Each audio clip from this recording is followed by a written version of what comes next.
that shot. For crying out loud. I can see him just fine. I'm up here.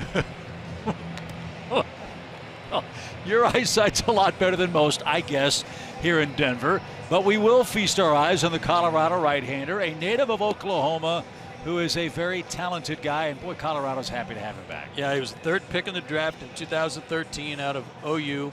But here's something interesting. He's pretty tough at the beginning, and his second time through the order, third time through the order have been horrible for him. He was on the disabled list for a time after suffering a stress fracture in his foot. Got off to a bad start coming back from the DL, but lately he has settled in.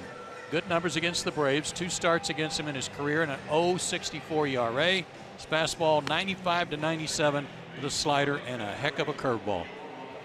So this is the lineup John Gray will face for Brian Snitker and the Braves tonight. Enter Inciarte got the night off last night. He'll lead off the Toyota starting 9. Standard the rest of the way with Markakis 4th, Suzuki 5th, Santana in left. Albie Swanson and Mike Foltynewicz round things out. Braves won a thriller last night, 4-3, thanks to a rare throwing error by Nolan Arenado at third base that brought home Brandon Phillips with what proved to be the winning run in the 8th inning.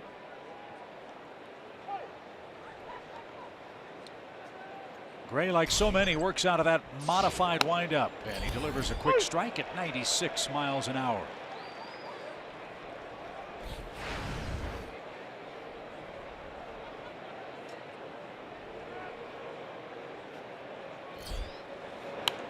And out of play. 0-2 your count. Ender got a night off last night. I'm sure he welcomed that. Nice game by Lane Adams.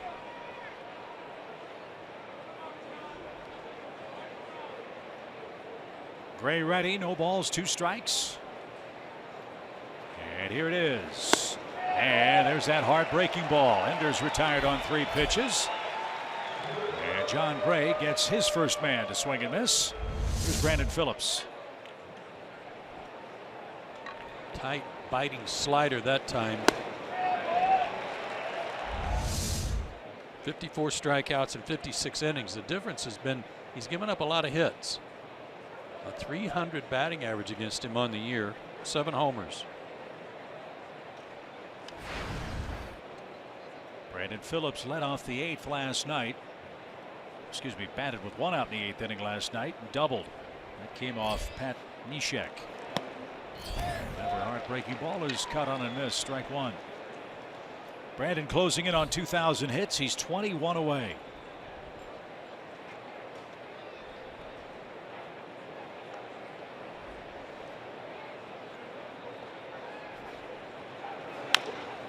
Little dribbler hit toward Arenado. He scoops and fires and made a nice play. And 2 outs for Freddie Freeman. There were some people around the Rocky camp today talking about Arenado's error last night, and yeah, they said yeah, it was a gift, but that maybe that hit by pitch that hit him in the hand may be affecting his throwing a little bit. His hand might be a little sore from that. They weren't making excuses. They just pointing out that he only sat out 1 game. And they were worried at the time of impact down in Miami that he was going to be lost for a long time. They caught a huge break that was just a bruise. It was swollen and sore, the hand of Arenado. Pinch hit in game 1, started last night, back in there again tonight. And the consensus was if you saw that error, you might want to file that one away because you probably won't see another one like that anytime soon. Just his 5th error at third base this year, and a perennial Gold Glove player.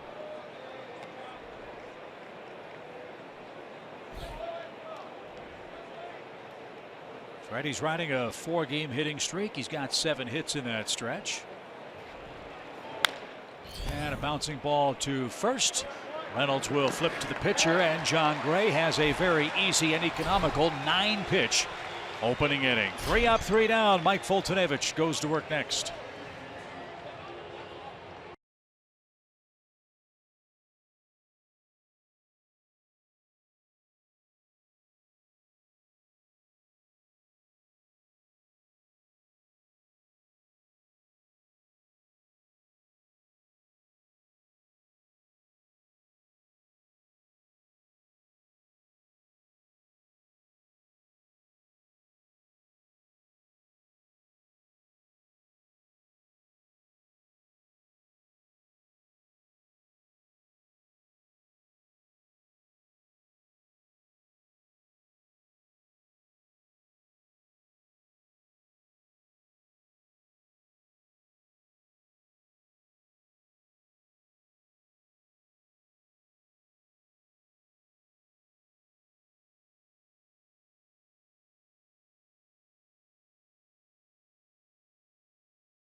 A brief rain delay at the start of proceedings. Braves were retired easily in the first on 9 pitches. Let's hope Mike Foltynewicz can have an easy time of it tonight. His numbers here at Coors Field: 0-1, 7 2/3 innings, and check it out, only 1 home run allowed here in 7 2/3 innings. He'll hope that holds steady tonight against a good hitting ball club. His 4 keys tonight: number 1, talk to Julio.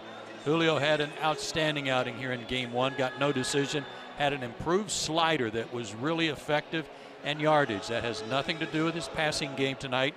It has to do with the fact that of the 19 homers he's allowed, 14 have come on the road. Only 5 at SunTrust Park. He's got to keep it in the yard tonight. And he delivers a strike to Charlie Blackmon, the Colorado leadoff man. He's 1 for 9 against Mike in his career.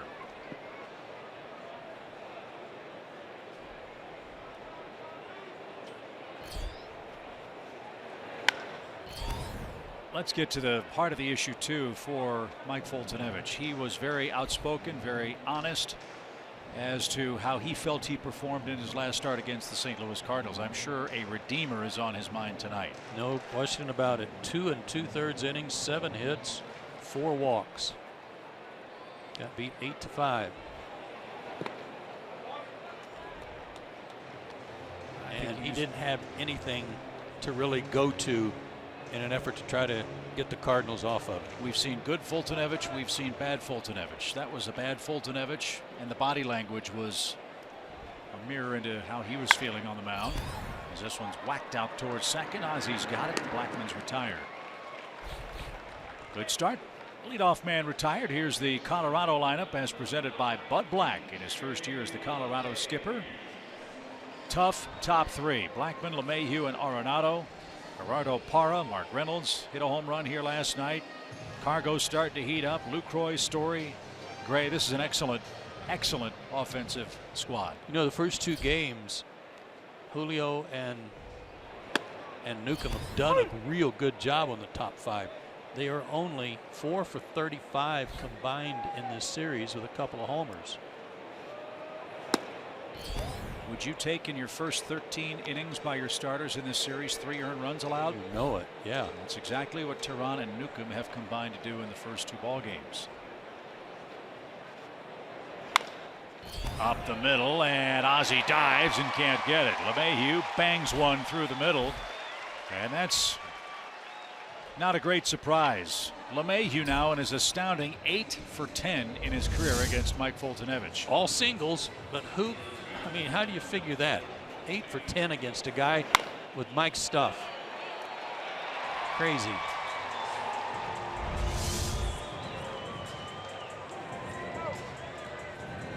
So here's Arenado. Dangerous hitter anytime he comes to the plate, but he's especially so in the first inning. He's got 7 of his 27 homers in his first at bat. He's also hitting .426 in the first inning this year. Boy, what a great way to start your night.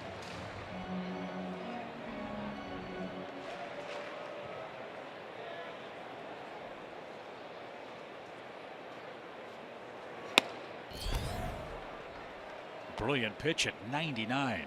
I forget what the number was on his start in St. Louis, but Mike only had like 3 or 4 swinging strikes in his 2 2/3 innings, and he threw 83 pitches. So he wasn't even close to home plate. You know, he was way off the mark. Tonight, at least a good start.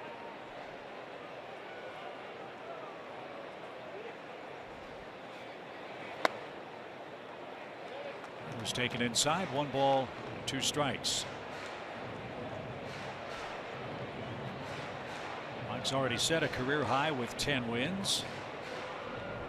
Braves have won 13 of his last 17 starts. LeMahieu a good lead. The pitch. He is down and away. Even count.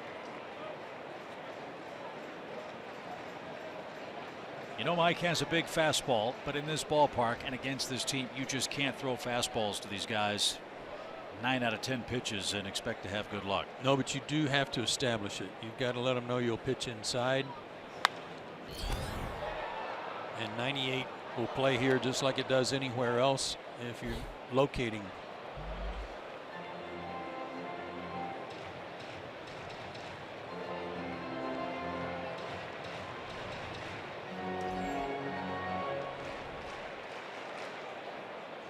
2 balls, 2 strikes. Line toward left field. That'll get down and skip on a top spin roll to the wall. LeMahieu on his way to third. He's going to stop there. It's a double for Arenado.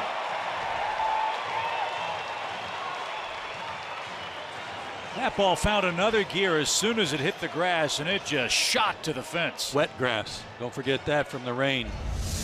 It really hydroplaned on that because it was hit hard. High fastball. How did he get on top of that? 97 miles an hour. That thing just scooted off that first bounce. So Arenado continues to terrorize pitchers in the first inning. That's his first hit off of Fultonevich. He'd been 0 for 7. So second and third, 1 out. Gerardo Parra, the Colorado left fielder, bats.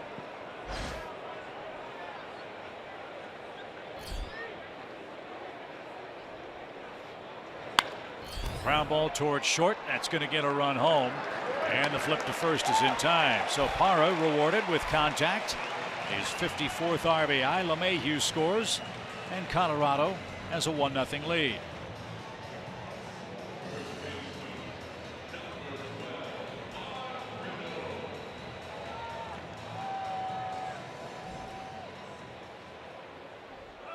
Parra's kind of a hidden gem in their lineup.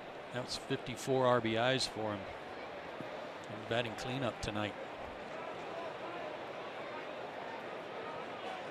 Mark Reynolds bats 5th. He's the first baseman and didn't get it. Strike 1.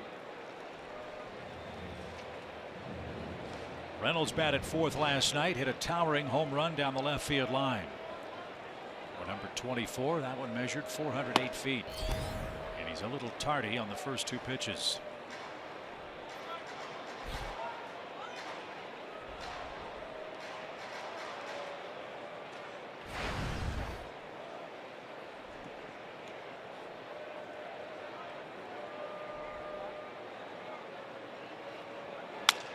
Broken bat into center. Ender charges, plays it on a big hop. Arenado around third. Throw to the plate, off target. It's a broken bat hit for Reynolds, and the Rockies take a 2-0 lead.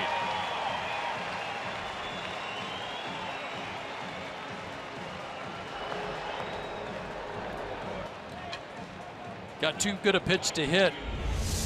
Behind in the count. Fastball, center cut, belt high, and you're right, he didn't get much on it. Sounded like a broken bat. And Ender got it on 1 hop, and we know how accurate he is, but not this time. And again, maybe a little moisture on the baseball on that 1 hop. 51-20 when they score first. Boy, that's impressive.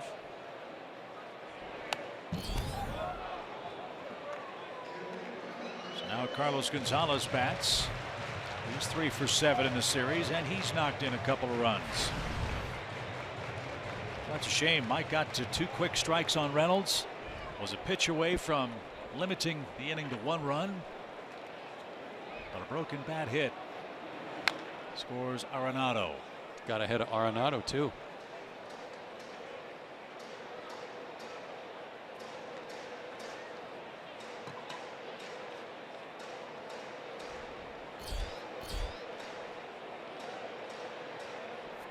A lot of strikes. Maybe a few too many. 0-2 the count. Ground ball sharply hit, but right into the shift. And that'll retire the side. 2 runs on 3. Rockies hits after 1. Jon Gray enjoys a 2-0 lead.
mobile app for live Braves baseball. Stay connected with a fully customizable experience. Get Braves home screen icons and app features, as well as game day, live game video highlights, radio broadcasts, StatCast, news, and more. Download MLB.com at bat today.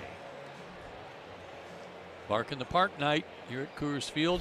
They had close to 700 dogs circle the field for a little parade earlier.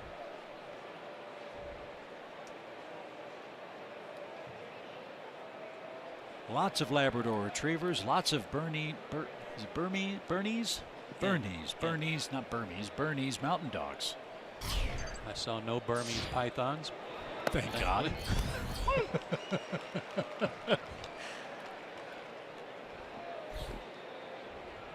Maybe a Westie, looks like. So John Gray with a 2-0 lead, and Nick Markakis leads off for the Braves. Big home run for Nick last night. Back in the 6th inning, he tied the game 3 apiece.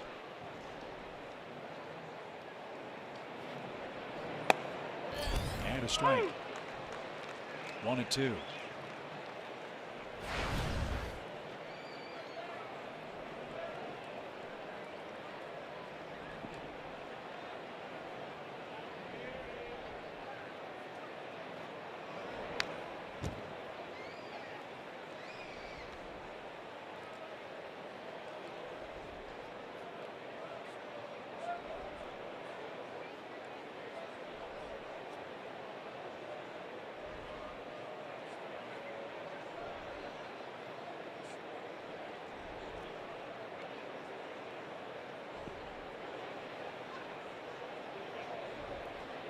The 1-2 pitch is upstairs. 2-2. Nick normally doesn't take much time getting back in the batter's box, but he did before that last pitch. So I wonder if he hurt something on that foul ball.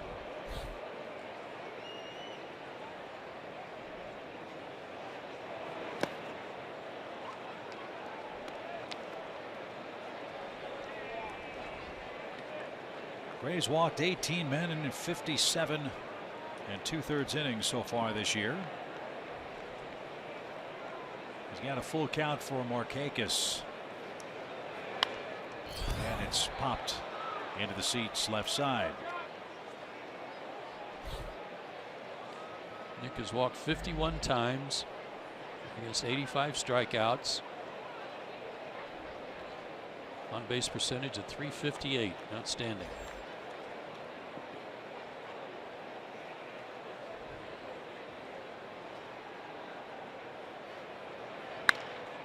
Story at short. Tricky hop. Long throw and a good play. You're going to have to hit it where they ain't if you're going to get the ball past this Colorado infield. The Rockies have made just 52 errors, turning into 25 unearned runs this year. Yeah, he almost got a little out over his feet a little bit, but regrouped.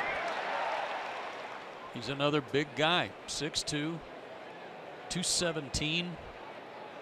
Not quite as big as Tulowitzki, but they like big shortstops, obviously. Kurt Suzuki, the batter. He's riding a 5-game hit streak.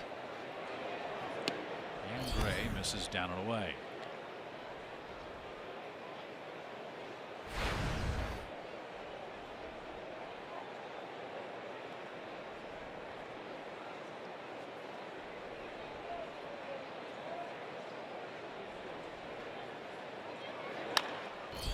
Funny comment today from Charlie Blackmon talking to him about how good this ball club, the Rockies, are defensively, and he said, we're pretty good on the dirt.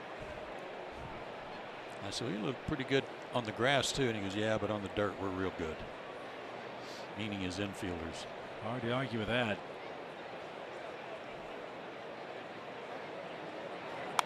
$18 errors combined by Reynolds, LeMahieu, Story, and Arenado.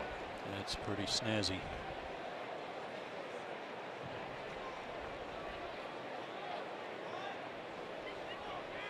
What a great deal of confidence that instills in your pitching. They can put it in play.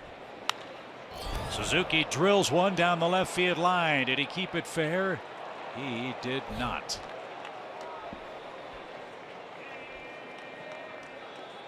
It's hard to believe anybody could be too quick on a 96 fastball, but Kurt can. Where were we when he turned on one and hit it into the third deck? I mean, halfway between the on deck circle and the foul pole. Is that in Arizona? Oh, right. Might have been. Swing and a miss. Another slider takes care of a Braves hitter. This time it's Kurt Suzuki, and Gray's set down the first 5 in order.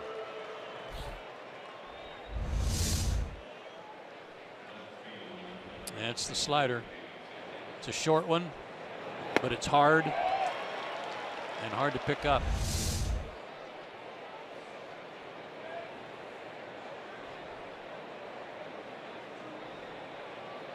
Danny Santana gets the start in left again tonight. All the progress reports on Matt Kemp appear to be good. The Braves are hoping to have Matt active and ready to go Friday when we come home to play the Reds. Well, we've watched him run, you know, some drills before the game, before batting practice for either side, and he seems to be running real well. But if batting practice is any indication, he's ready right now. He is really swinging the bat well. Gray just missed. 2 balls and a strike. Well, Matt's had 3 separate hamstrings, 2 on one leg, 1 on the other. Hopefully this extended period of rest will take care of that problem once and for all.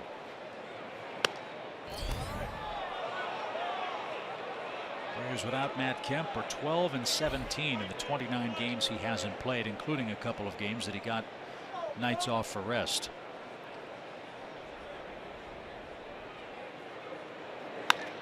To short, and Story scoops it up and throws him out.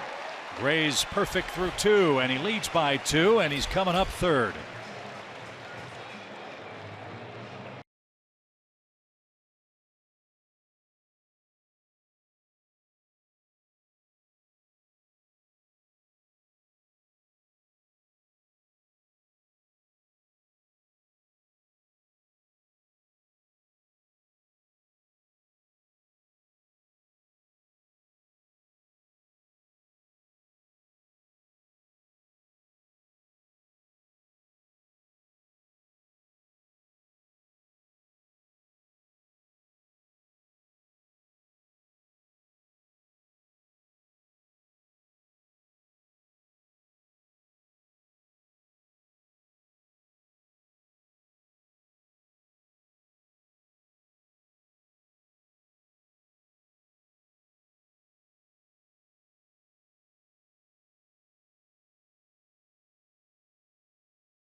Of the second inning. You heard Chip talking about the soon return of Matt Kemp.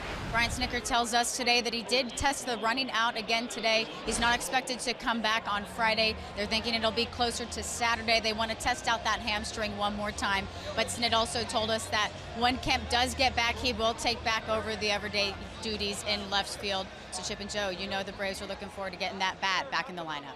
Makes a huge difference, Kelsey. They really miss him. So it's Saturday, we hope, for Matt Kemp. Either way, it's against the Reds. As Jonathan Lucroy leads off for the Rockies here in the second inning. Story and Gray coming up as well. Here's a really important thing for Mike Fultonevich right now, and really just as soon as he was walking off the mound in the first inning, and that is not to think that here we go again. He's got to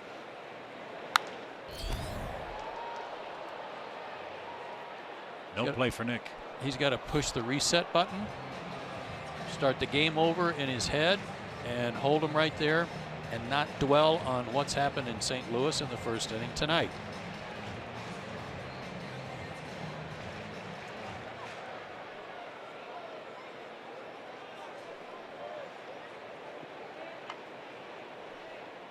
Two balls and a strike for two-time All-Star Jonathan Lucroy. And that's way upstairs.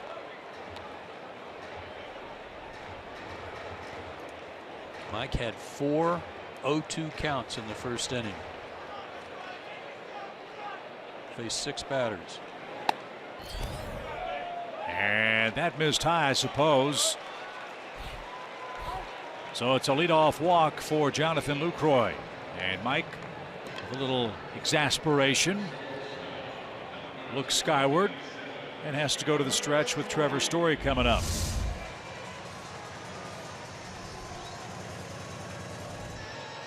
It wasn't high, but it's rare you're going to get a strike called there. That was in the strike zone, but you're just not going to get the call. 16 homers for the Colorado shortstop, including one last night. And that's in for a strike. Last year he had 27 homers, drove in 72 runs, played 97 games. He tore a ligament in his thumb, and that cost him the rest of the season.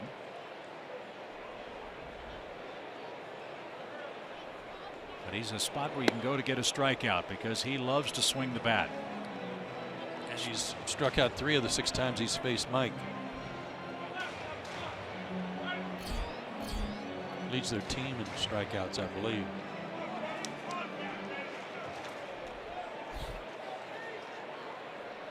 .139 leads him by 7 over Mark Reynolds, and that's saying something. Yeah, it is.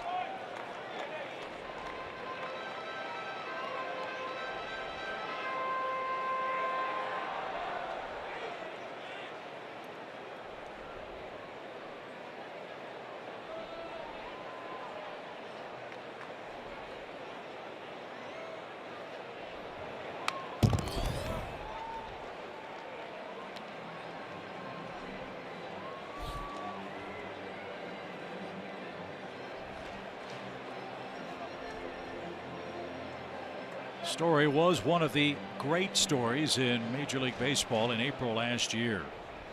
He hit a home run in 4 straight games to start the season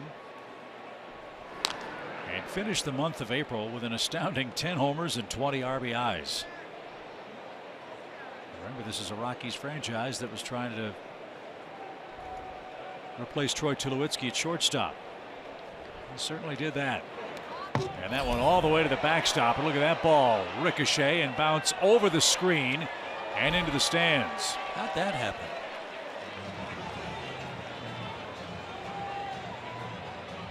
Did the spin, you think, cause it to spin over the I've never seen that like in a major league game. What Man. this hit?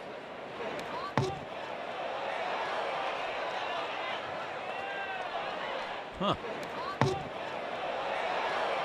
Kind of like the sound, though. Very wild pitch. And Story can't take advantage. Mike has his first strikeout.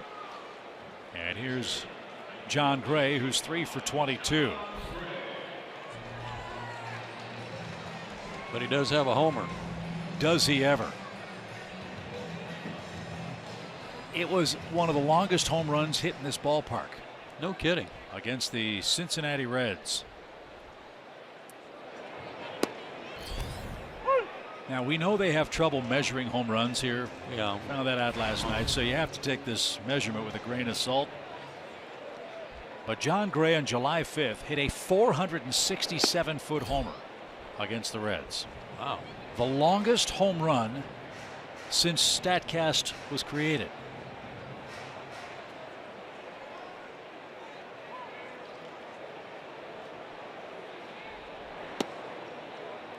Well, he is from Chandler, Oklahoma, and they produce a lot of power hitters there out of the Chandler baseball camp. 1 ball, 2 strikes. And a swing and a miss. No home run for John Gray in the second inning. And after the leadoff walk, Story and Gray swing and miss. We go back to the top and Charlie Blackmon. I don't know how far Javi hit a ball one day here. Javi Lopez hit one that went over all the seats in left field and bounced out there by that Todd Helton burger place or whatever that is out there, 17. And bounced in between that 17 concession stand and that brick wall to the left of it. Really? And bounced through there. Yes. Wow. Well, up above down the left field line where the Toyota truck is sitting, they have an interesting measurement. First the pitch to Blackmon, didn't get it. There's another fence, another yellow line, and another foul pole, and that one says 485 feet away. And I'm quite confident, StatCast or not, that Andres Galarraga hit some long homers here. Yeah.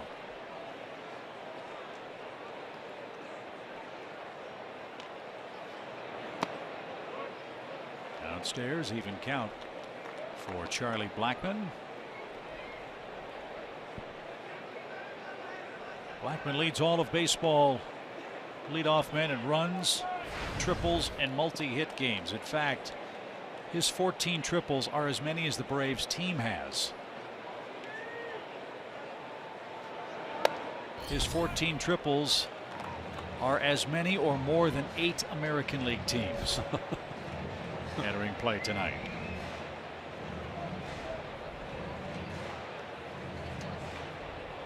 And he had one in game 1. It led off the 8th inning.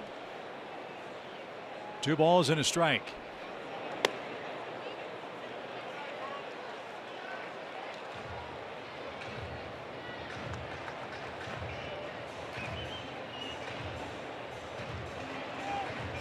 Has he tried to throw a curveball yet?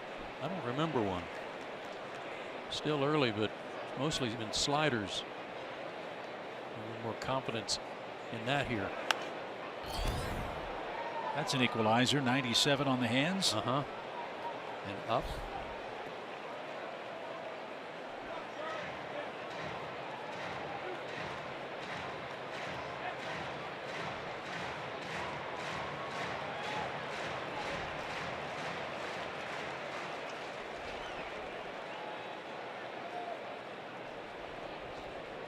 So the count's full for Blackmon. And he spoiled another good pitch.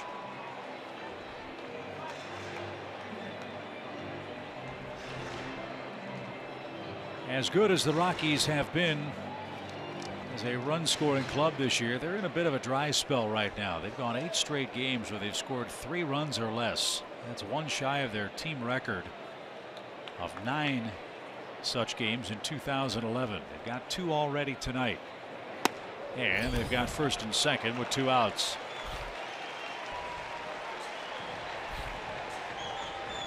So they've lost 6 of their last 8. They were swept in Miami. 8 home runs in 8 games, not too shabby, but they've wasted some pretty good pitching because frankly their offense hasn't done what it normally does. Base runners there, boy, the Braves can relate to that. Get some guys on, can't get them around. That happened a couple of different series for Atlanta, and the Rockies only a $145 average there. So this guy is 10 for 12. 8 for 10 against Fulton Evans. Let's see if he can figure out another way to get him out. LeMahieu singled and scored in the first inning.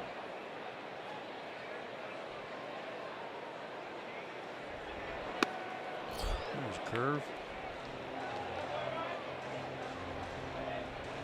So another 0-2 count. He's had 7 0-2 counts in the first 2 innings. He's facing his 11th hitter.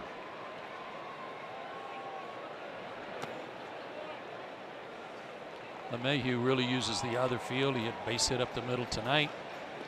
Was kind of a pull hitter in the minor leagues, low minor leagues with the Cubs, until he ran into Richie Zisk, former major leaguer who was his hitting coach at Daytona Beach, who insisted on him learning how to hit the ball to right center. Boy, oh boy, what a difference. And he hits another one up the middle for a base hit. Lucroy around third. Ender's throw coming to the plate. It is going to be in time. They got him. Lucroy from the seat of his pants wants the Rockies to take a look at this one on replay. Ender's throw was on the money. Lucroy called out. For the moment, that's the end of the inning. And a 2-0 game. Well, he airmailed this on the fly. And Lucroy thinks he got his front foot in there before the tag was applied.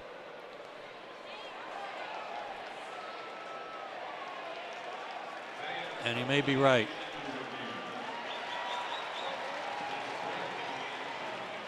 This is a good angle here. Foot on the plate. Tag on the back of the knee. So sadly, I think this one's going to be overturned, and the Rockies are going to have a 3-run lead, and LeMahieu's going to have another hit against Fultonevich. Yeah, he's already got the hit, and the airmail throw by Ender allowed him to get into second base as well.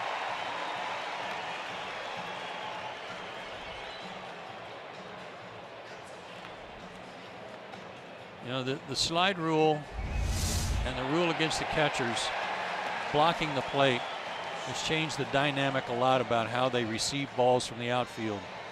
Basically having to give the runners an alleyway, an opening to get to the plate, whereas before you had to find one if you were the base runner.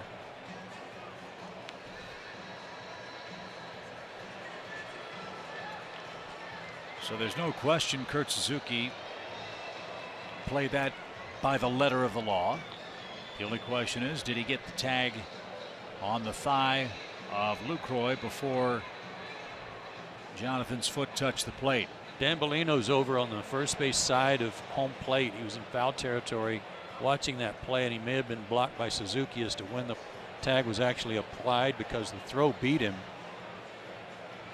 Kurt had to reach out a little bit because it was on the fly. He had to reach out and catch the ball and then come back. But you can see Bellino trying to look around him. He may not have had a real clear view of when that tag was actually applied.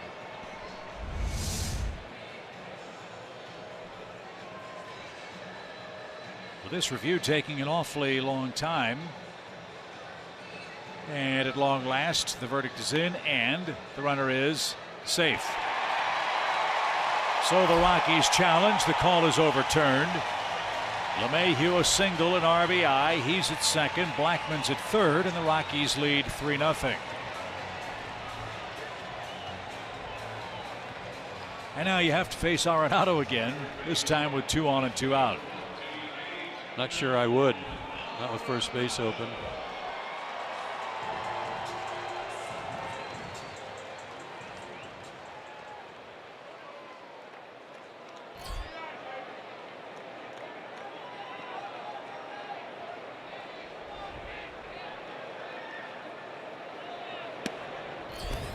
That caught a corner, a strike.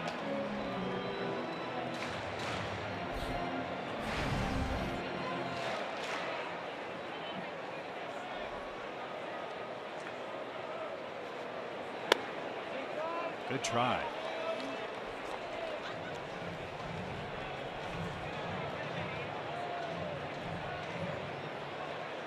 Five intentional walks for Arenado. That's the most on the team.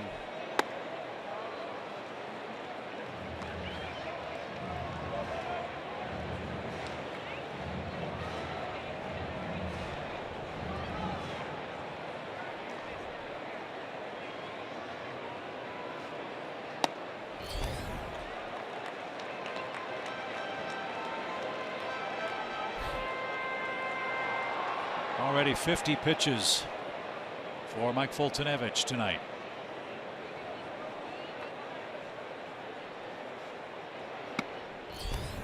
Raised to corner, full count. I think that was what was one of the most impressive things about Julio's outing here on Monday night, was that he was aggressive in the zone. He was getting early strikes, much like Mike has, and then he was getting outs from that. Julio walked, I think it was 3, but one of those was intentional. Well, Fultonevich has walked 3 in this inning. He's thrown 32 pitches in the second inning alone. And now he's got to face Gerardo Parra with the bases loaded and the Braves down by a 3-0 score. We've said it ever since the Braves have come to Colorado. You're going to give up your hits. You're going to give up your home runs. You just can't defend bases on balls in this park. Well, look at John Gray. He's their ace, and he's 4-2 on the year, 4.92 ERA, almost a 5 ERA overall. At home, his ERA is 3.36 for his career here at home. You're going to give up runs. There's nothing microscopic about anything pitchers do here.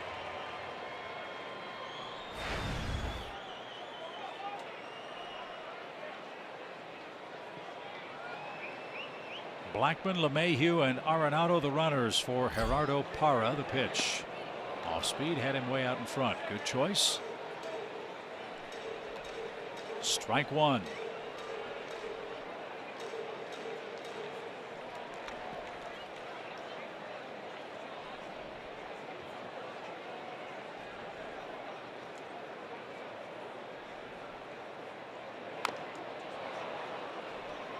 Another 0-2 count. Mike's got 0-2, and then he's had to work to finish off the hitters. A lot of 2-2 counts, a handful of 3-2 counts as well. Well, remember Parra Monday night, even last night against Newcomb, he got behind in the count and fouled off a lot of pitches against Tehran that were good pitches. Let's see if he cuts down on his swing a little bit and does the same thing here to Mike.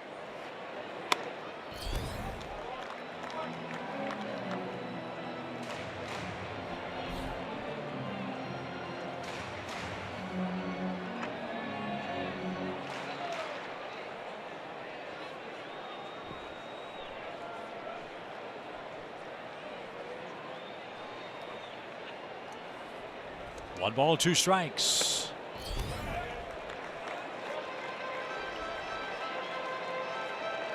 Mike had 4 swings and misses in St. Louis. He's got 10 swings and misses tonight. But he's walked 3, struck out 2, and he's trailing 3-0. And he's got a gigantic mess on the bases with Parra up there, their cleanup man. Yeah, he needs an out. Keep it at 3. Gray's tough enough without a bigger lead than 3.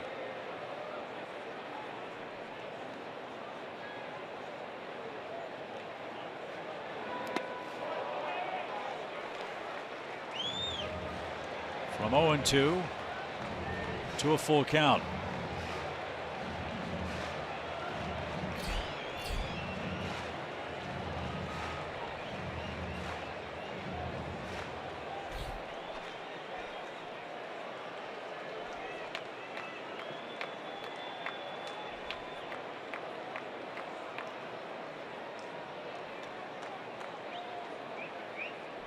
Runners go, and fouled away.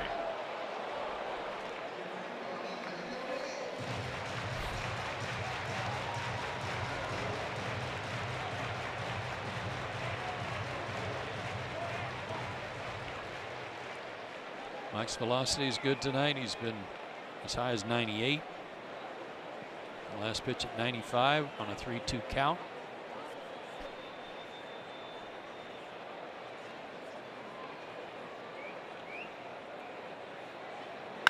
Line into center field, a base hit.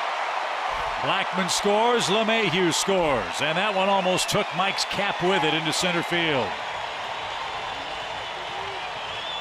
A 3 RBI night for Parra.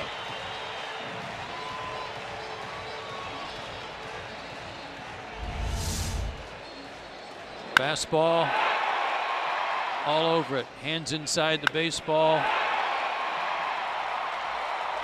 Laced. He's up to 56 RBIs.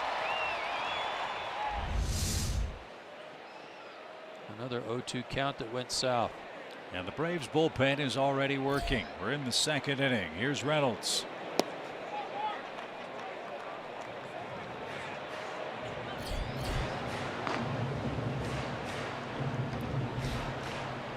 Luke Jackson turned in that awesome long relief outing behind Mike in St. Louis.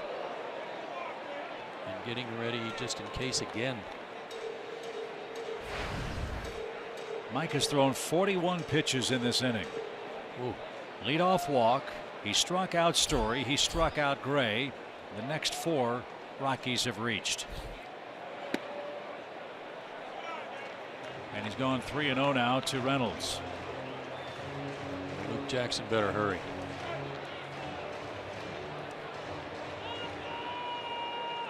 Second inning in St. Louis was very rough for Mike. The Cardinals sent 9 men to the plate. That inning started Joe with a leadoff walk. Then Wong and Grichuk had RBI hits. Wainwright a sacrifice. Carpenter with an RBI double. And Mike was out of the game in the 3rd. Well, let's go back to that leadoff walk tonight. Remember, ball 4 was a pitch he thought he should have gotten. And I don't know if that bothered him. It didn't seem to, because he struck out Story on a good breaking ball, got John Gray with relative ease.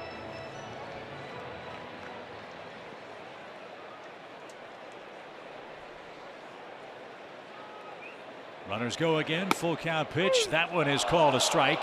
And that one's going to end the Rockies' 3rd. Mike struck out the side, but he also walked 3 batters and 3 runners scored. It's 5-0 Colorado.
Oh, come on. You can't do that to that poor canine. Is that a French bulldog? We're getting the word yes. Okay. Or should I say we? Yeah, give him the dog. Crying out loud. Oh, look at that. Dog abuse. Yeah. Dogs. Dork putting a plastic hat on him. Poor thing's embarrassed to death. Can't even hold his head up. I thought you were calling the dog a dork. No.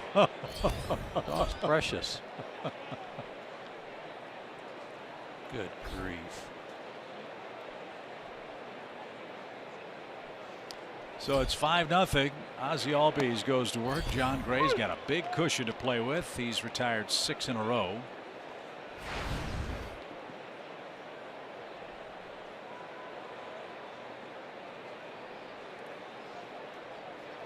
And missed inside. Big night for Ozzie last night in this regard. He did something in the major leagues he'd never done before. He led off for the Braves.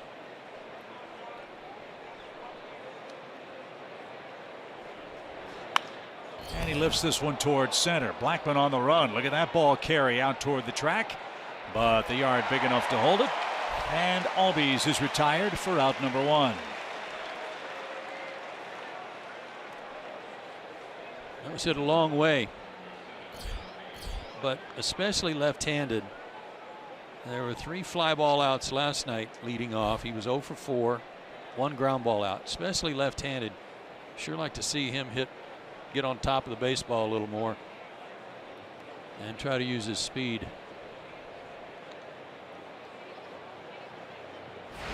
Dansby's got a good thing going at the plate right now.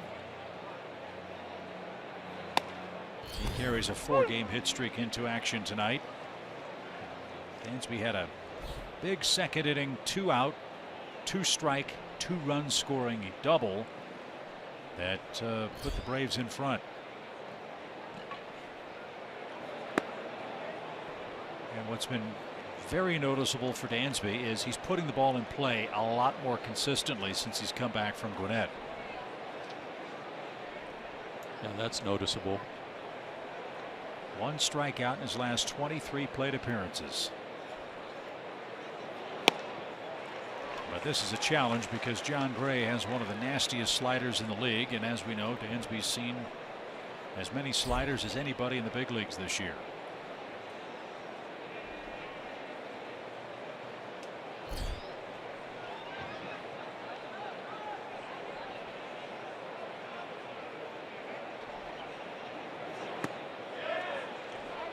He went around. Dansby didn't see that. And he's going to get a late start to first base. He was bent at the waist thinking that ball was in the dirt on a check swing, but on the appeal at first, Mike Estabrook rings him up.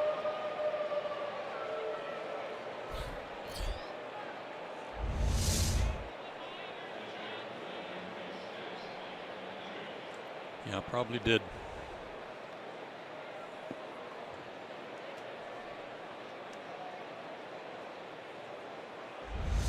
Foltynewicz 2 for 33 at the plate and takes a strike.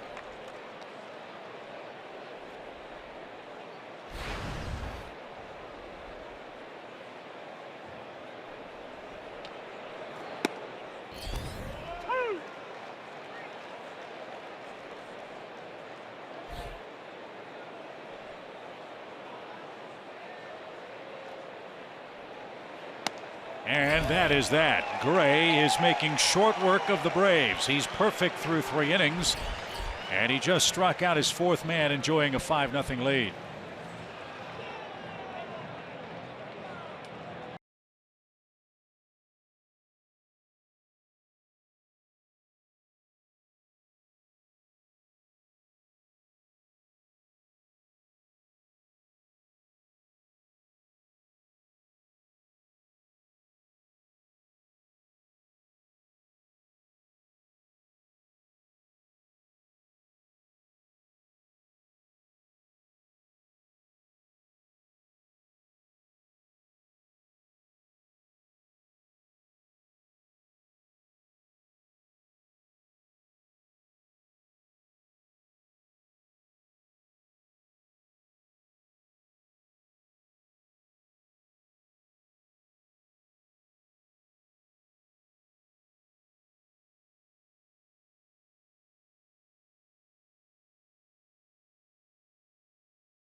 And it's Bark at the Park night in Colorado.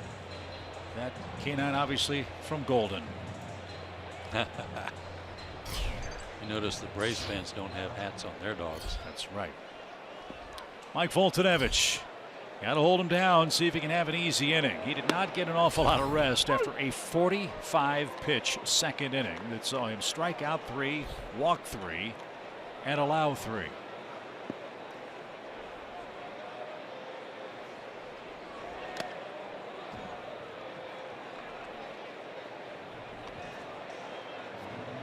Again, an 0-2 count. Yeah, it's rough getting it finished. He's had 9 of them. The Rockies have fouled some of those 0-2 pitches off. Then Mike has gone ball 1, ball 2, with 3 strikeouts so far in the game.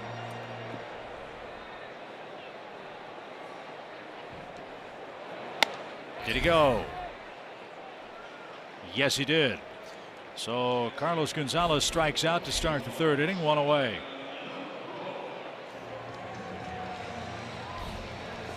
And here's the man that got the 2nd inning party started, Jonathan Lucroy. He walked, took 2nd on a wild pitch, then Story and Gray struck out. Looked like Mike was going to be in good shape to get out of the inning and keep it 2-0. But another walk, a single, a walk, a single, and Colorado scored 3 more times. I asked Jonathan Lucroy today before the game what has he thought of Bud Black so far, and he said, you know, he put me right at ease immediately. Told me, I want you to come over here, relax, and basically play free, enjoy yourself. He said that was a nice thing for a new manager to tell you when you come into a new ball club.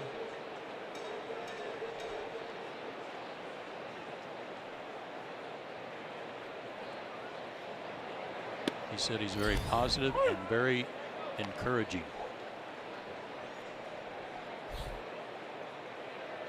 And maybe the perfect manager for this Rockies team where they are with so much young pitching on their pitching staff, especially in rotation.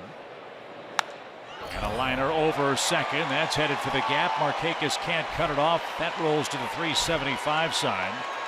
And Lucroy with a double, and Mike with his head down walks toward the 3rd base line. He's obviously very frustrated with the way this game has gone again tonight. When we talk about this outfield and how hard it is to cover, this is one of the aspects of it. A line drive hit out over the top of the 2nd baseman. And because you're trying to align yourself defensively to cover certain areas, sometimes you just can't get to the gap. The ball gets through more often than not because you've got to run so far to try to cut it off.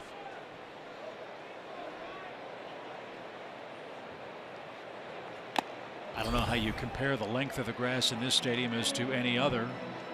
But as you said, and as we saw, it was wet. The ball's been hydroplaning and jumping when it hits. You know that the Rockies have got the humidor. They've got the new fencing that goes from the scoreboard out toward right center field.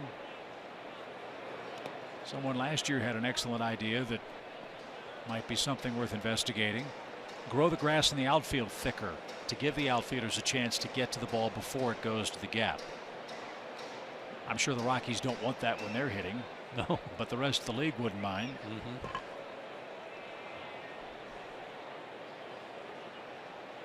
1-1 pitch and foul back. I think it's a great home field advantage for Colorado to be what it is, to play like it is, provided you've got a lineup that can score a lot, and they've got that.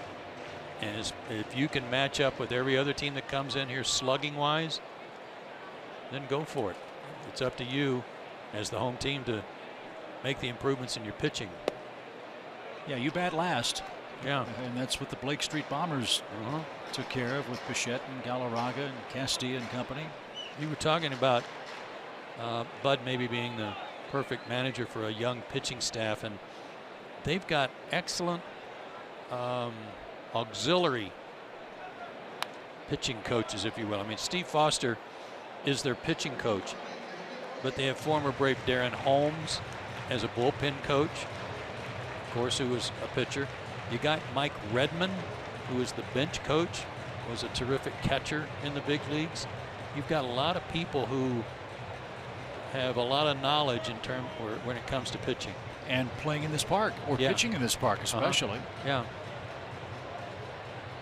Well, they've got a good thing going. I like this team a lot. We'll see how differently they play, how differently they look when we see them again next week in Atlanta. As that one's whacked up the middle, Ozzie can't get that. Lucroy's going to come around 3rd. Ender's going to load up again. The throw to the plate is not in time. Almost an instant replay of what we saw an inning ago. And Ender flipped his glove in the air, straight up in the air. Couldn't believe it.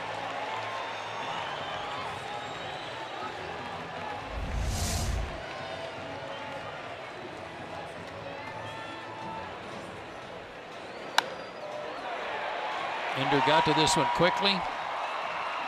Great footwork, good throw, one hopper, but late.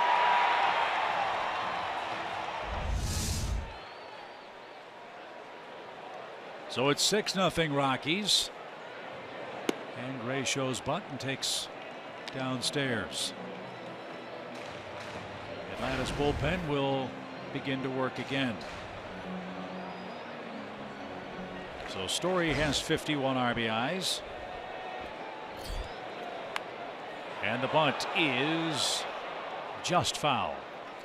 One of the things that I don't know if it exists in the Braves staff, Rockies staff, anybody others.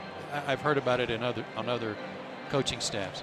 Is if one of your coaches sees something that they're not the coach, they're not the infield coach or they're not the pitching coach, but they notice something, feel free to offer it up.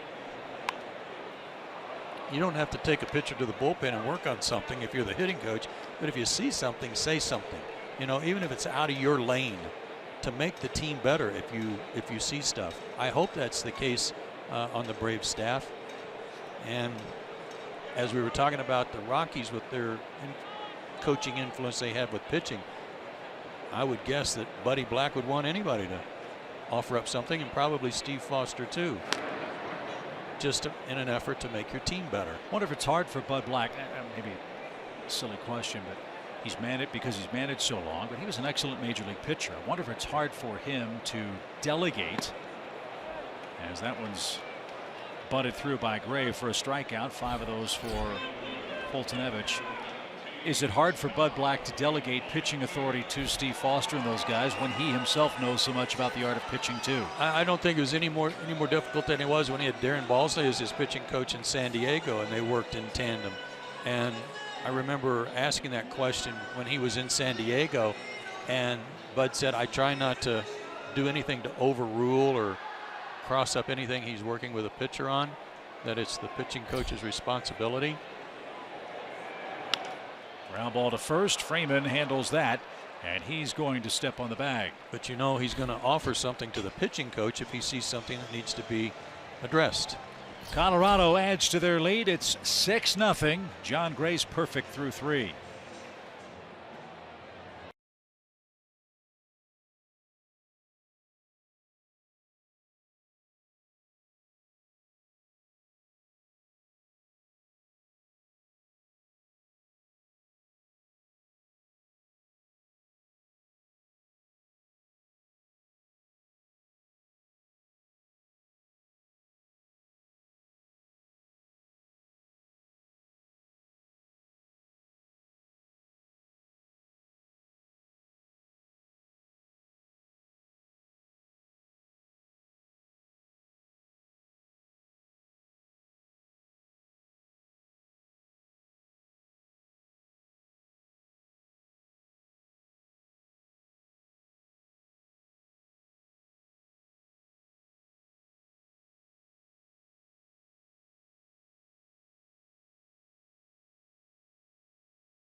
As Colorado's jumped all over Mike Foltynewicz in the first 3 innings of this ball game. It may not be enough. The way this ballpark plays.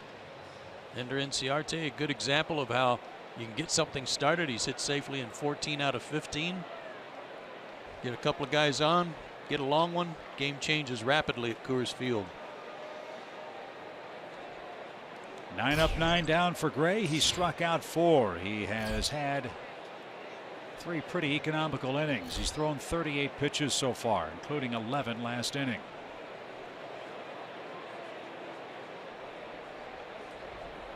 Ender struck out on a slider his first time up. Takes a fastball. What a luxury for Gray now. He knows he's got the lead. He can pound the strike zone with that good fastball slider combo.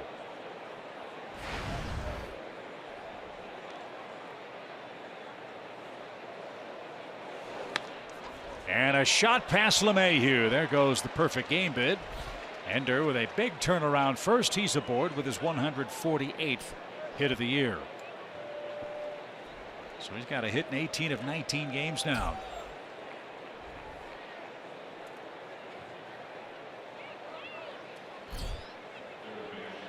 Gray's last start came against Miami down in Miami. Rockies lost. He got a no decision, pitched into the 6th inning, gave up 8 hits and 3 runs, struck out 4, and he's already struck out 4 tonight.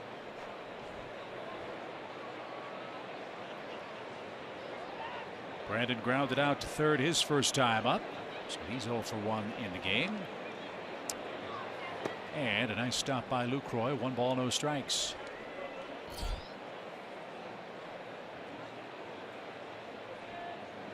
Miami won tonight. They beat the Giants 8-1. Giancarlo Stanton's home run streak came to an end at 6 consecutive games.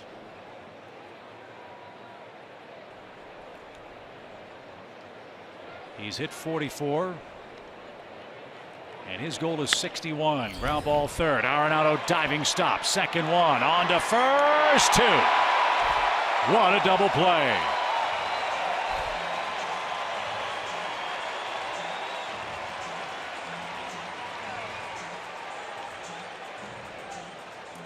This is like a double play the Braves turned a couple of days ago, where the feed at second base was such that Albies had to throw off balance and off the wrong foot. LeMahieu had to do the same thing, and big and strong enough to still turn it.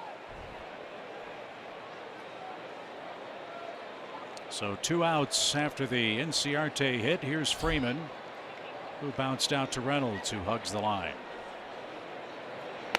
Is it just me or the Braves hit into a ton of double plays on this road trip? Remember in St. Louis, seemed like every time they got something going against Wainwright.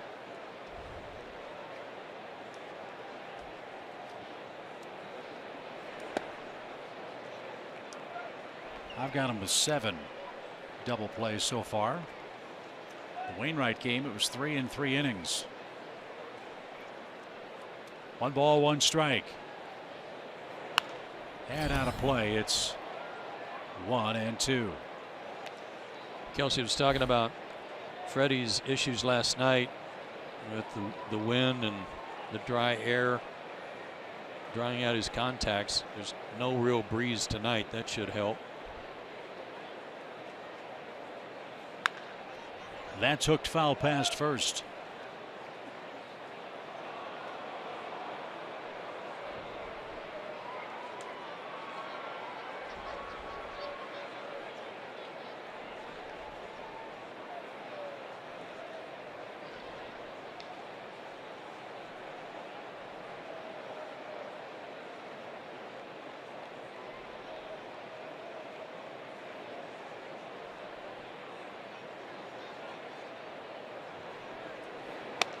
Swing and a miss. Gray has faced the minimum through 4. That's his 5th strikeout.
thing.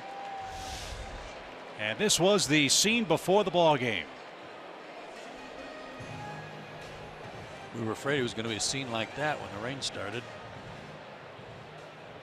We had a lot of athletes on the field chasing down frisbees. Now, life vests on dogs are cool, especially if you're surfing. I Oh yeah, absolutely. But not the hats.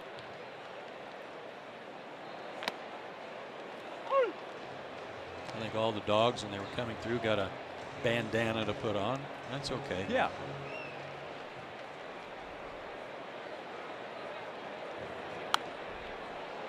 One ball, 2 strikes. LeMahieu, Arenado, and Parra coming up. Seems like they're up every inning. LeMahieu's up for the 3rd time in the first 4 frames tonight.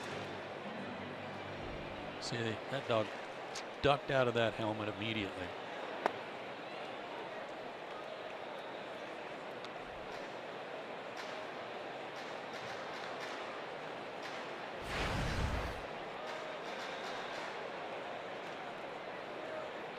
LeMahieu 2 for 2. And a late time granted.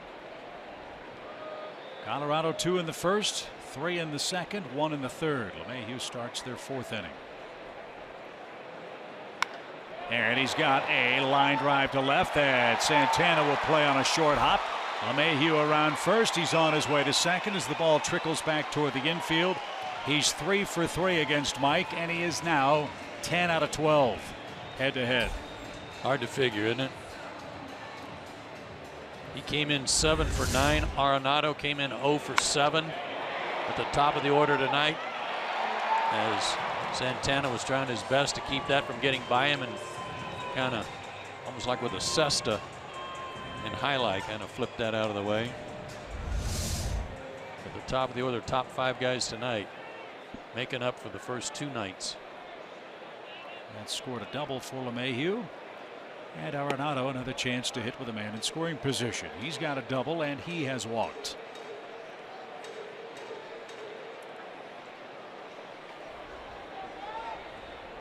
It's about damage control for Mike now. Can he have an easy 4th, maybe an easy 5th? Save some innings for the Braves bullpen. Another game here tomorrow. Then we fly back to Atlanta. No day off. The Reds come to town Friday, Saturday, and Sunday.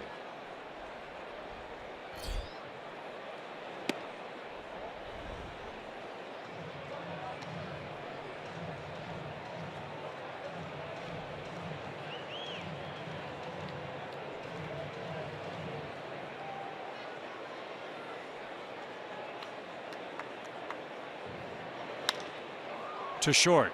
Dansby's got it. And his throw to first retires Arenado for the first out of the inning.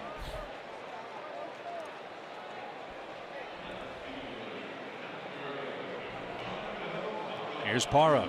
He's had a big night. 3 RBIs in the cleanup spot.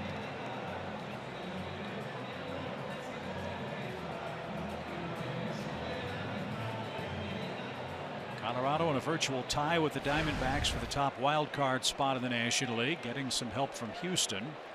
Arizona's playing the Astros and losing tonight 5-1 at Minute Maid Park.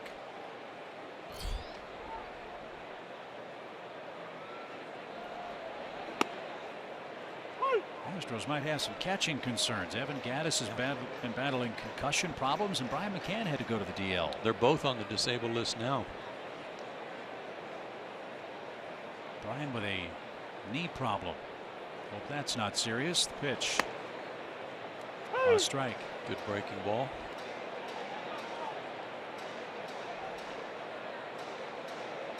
And again 0-2.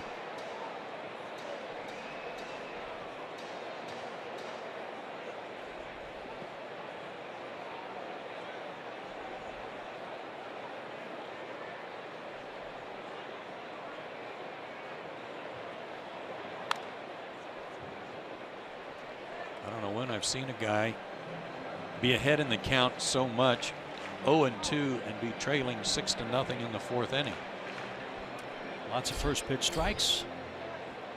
Lots of 0-2 counts.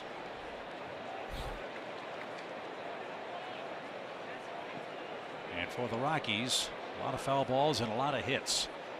They've got 8 hits already tonight. And that's number 9, a base hit to left. So Parra's 2 out of 3. LeMahieu stops at third base. And Brian Snitker is on his way. That is going to be the end of the line, it appears, for Mike Foltynewicz. It will. So Mike went 2 2/3 innings against the Cardinals. He's gone 3 1/3 innings on the road in Denver tonight. And the 6 runs across and the 2 runners aboard are his responsibility. 6-0 Colorado. Frustrating night for Mike Foltynewicz, who threw a lot of strikes.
Of the 4th inning, they've got runners at first and third, and it's Luke Jackson who will come on and try to provide some mid-relief and innings for the rest of the Braves pen. Well, his last outing was absolutely outstanding. He worked 2 1/3 innings against the Cardinals. No hits, runs, or walks. Struck out 6 of the batters he faced. 6 of the 7. First time a Braves reliever had done that in 2 1/3 innings or less since Mike Bilecki back in August of '96 against the Dodgers. Well, he could use the strikeout here or a double play ball. Reynolds has one of the Rockies' 5 hits tonight after Mike Foltynewicz got to an 0-2 count. First pitch hammered to center. Ender on the run as far as he can go, and on the first pitch Reynolds hits a 3-run homer.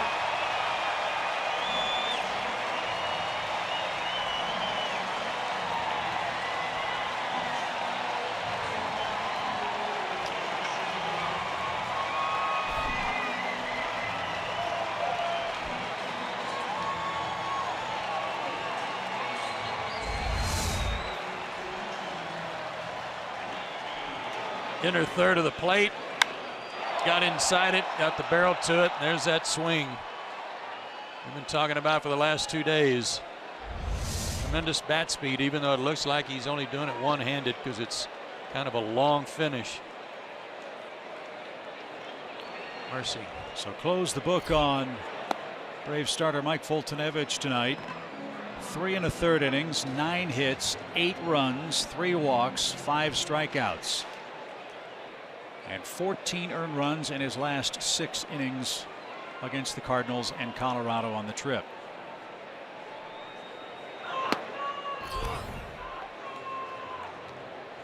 So it's 9-0 Colorado. They've taken care of their offensive troubles, I would say. Yeah. 3 runs or less in 8 straight games. That was by the boards after the 2nd inning.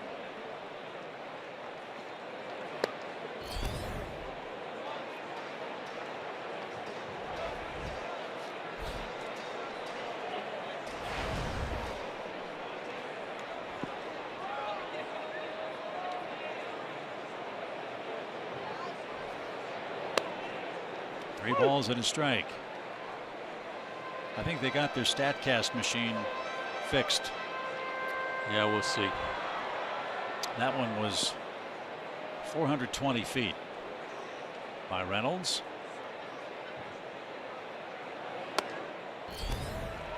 And it's a homer and a walk from Luke Jackson here in the 4th inning.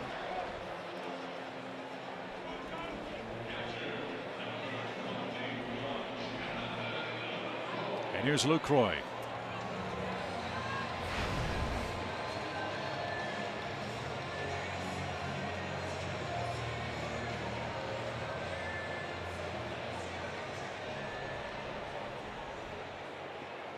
Again, they're virtually their entire lineup's getting their 3rd at bat. We're in the 4th inning. It has been a parade of Colorado hitters so far tonight. 10 hits, 4 walks.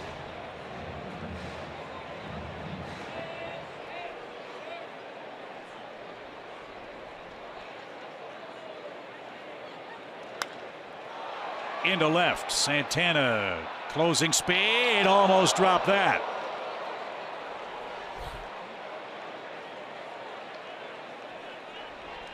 Two outs. Yeah, we saw the ball pop out of his glove here. Oh, he lost that, you know.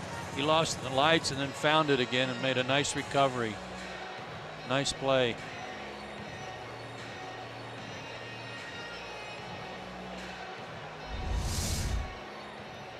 So the Braves get Lucroy out for the first time. Now Story's the batter. He's struck out, singled, and he's driven home a run. Rockies have scored in every inning tonight.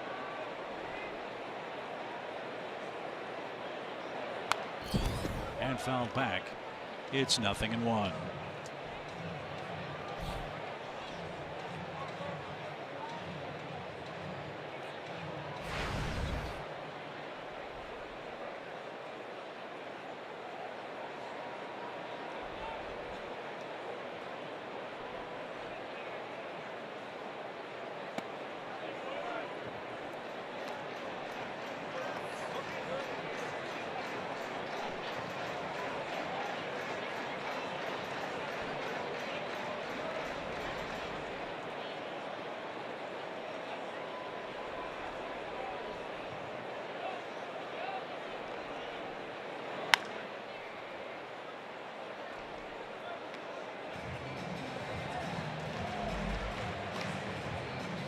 Colorado moved their AAA franchise from Colorado Springs to Albuquerque, and a lot of people thought, why would they do that?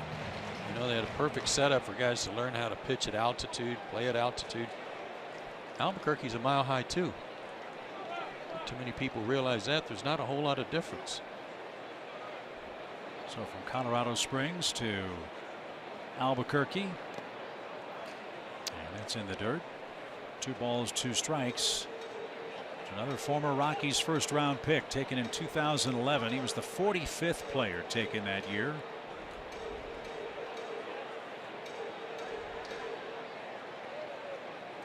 He was going to go to LSU before he was drafted.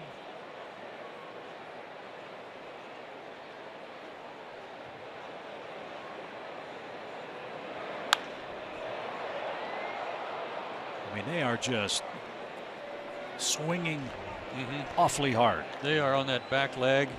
Yeah. And launching, or in launch mode. Magical year for Story. As we told you last year, he had 21 homers before the All-Star break. That tied him for the most all-time by National League rookie Dave Kingman, and Albert Pujols also had 21 first-half homers as first-year players. And another shot. This one headed for the left field corner, and it's going to sail out. A line drive home run for Story.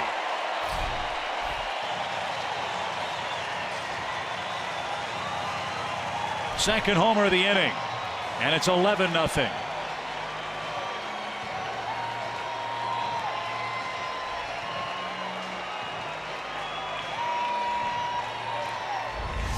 Second homer in as many nights. That was that spike slider breaking ball for Jackson that stayed on the inner third, didn't break enough, didn't get it down. Line drive homer there.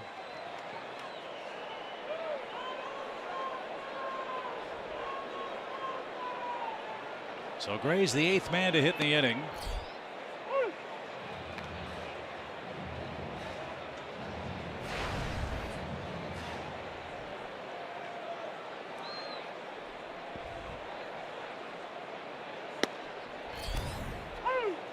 Nothing in 2.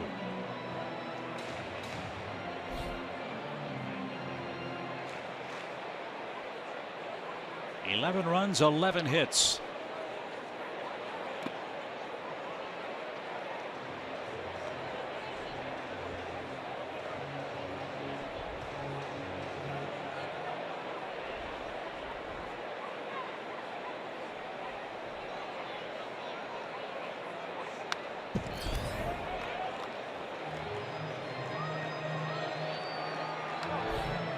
They have a lot of weapons.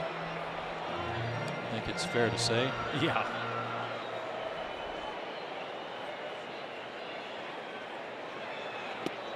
And that mercifully ends the Colorado 4th inning.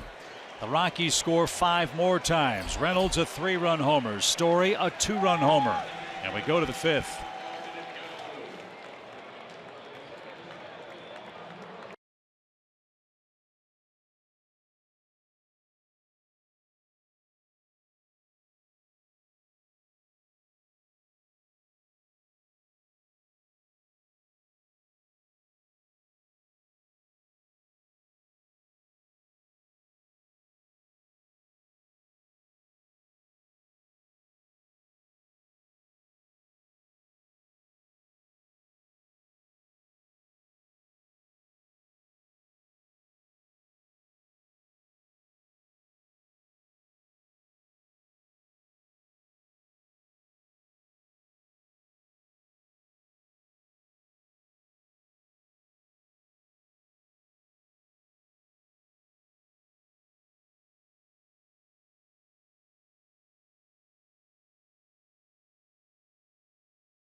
Of the Atlanta Braves and may not be reproduced or retransmitted in any form. The accounts and descriptions of this game may not be disseminated without the express written consent of the Atlanta Braves.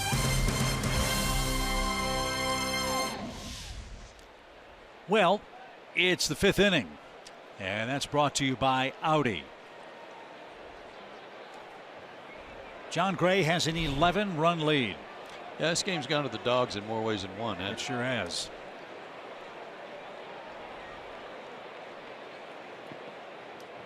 Markakis, Suzuki, and Santana are coming up. And that's taken low. There's a Braves dog, though. Pretty one.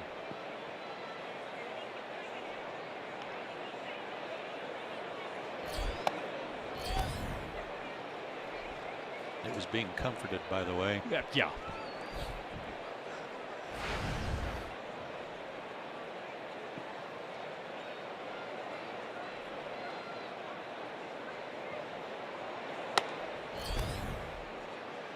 Now Gray's gone. Way behind. 3 balls, no strikes.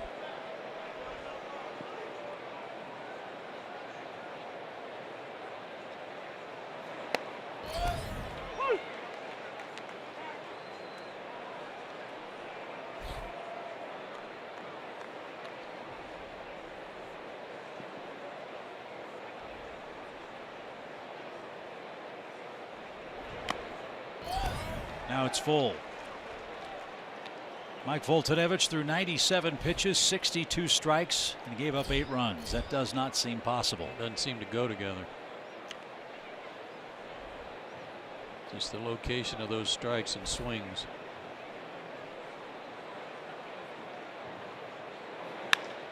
A base hit the other way by Markakis, so he's got a 4-game streak, and that's the second Atlanta hit of the game.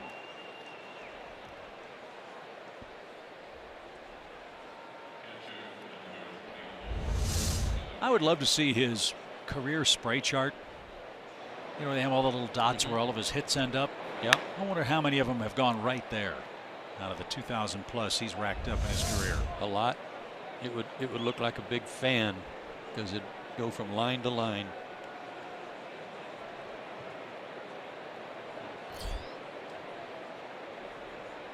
Kurt Suzuki struck out his first time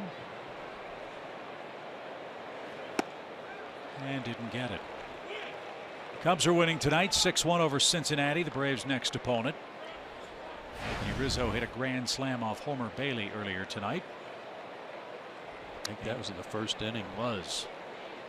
Angels beat Washington 3-2. Washington, though, starting to look forward to some reinforcements.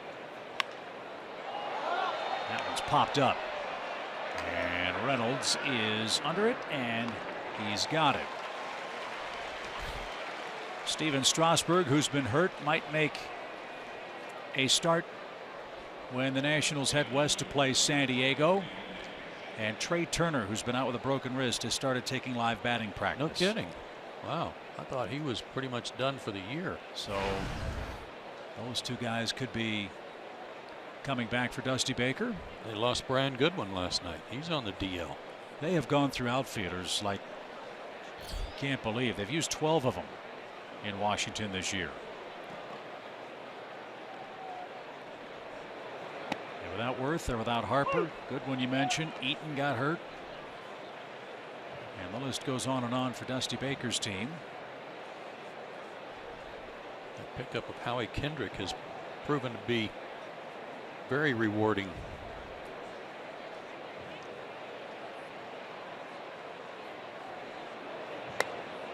Right there, a strike for Santana. That's a 90-mile-an-hour, 91-mile-an-hour slider, folks.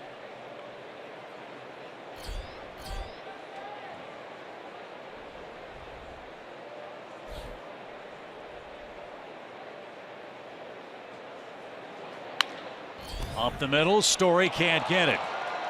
And Santana will reach. Markakis stops at second.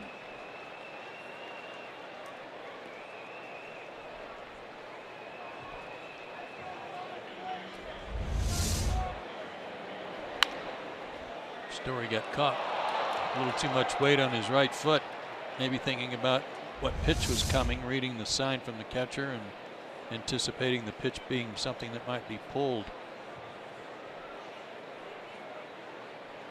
So the Braves have something going here. 2 on, 1 out. Albies the batter. Ozzie flied out to center.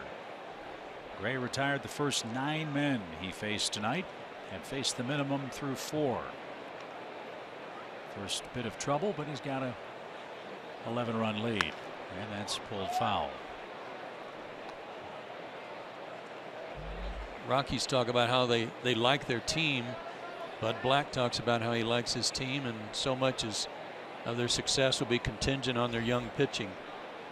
So in an 11-0 ball game, if Gray gets through this inning and he's the pitcher of record, you know, how much will he let him continue to pitch versus saving some innings? Would it be an advantage that he missed 10 weeks? Oh, sure. And that they could maybe stretch him out? Sure. He's only thrown 56 innings coming into this start. So he's a guy that could certainly pitch a little longer tonight. Bettis made his first start here Monday night. So they're in good shape there with what would arguably be their number 1 and number 2. 1 ball, 2 strikes. They've really tried to shuffle things with this young rotation. Chatwood Russin, Senzatella are all in the bullpen. All three of those guys are capable major league starters.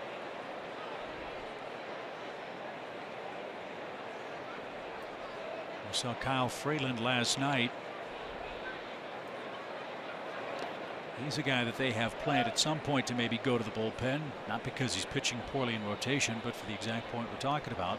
Limit his innings, keep him on the roster, and then turn him loose perhaps in the final 4 weeks and see where that takes the Rockies.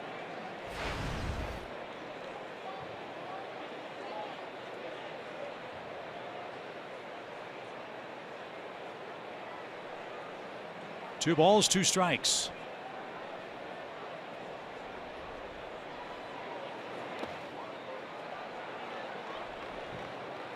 That was his curveball at 79.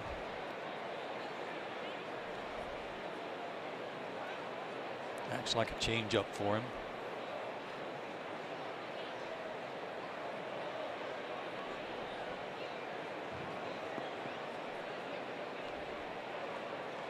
See if Ozzie can take advantage of a 3-2.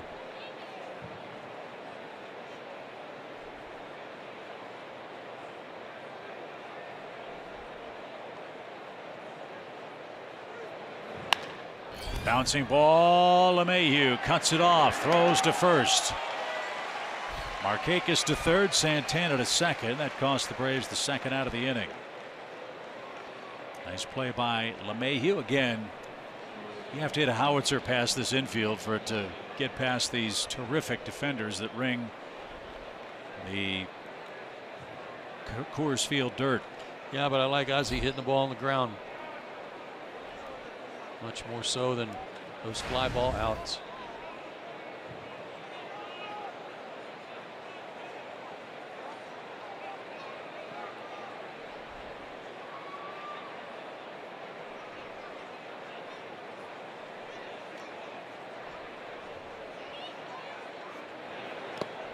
That's downstairs. Mentioned Gray was a first-round pick, third overall in the 2013 draft. Mark Appel went #1 to Houston. That one didn't work out. Chris Bryant went second. Gray went third.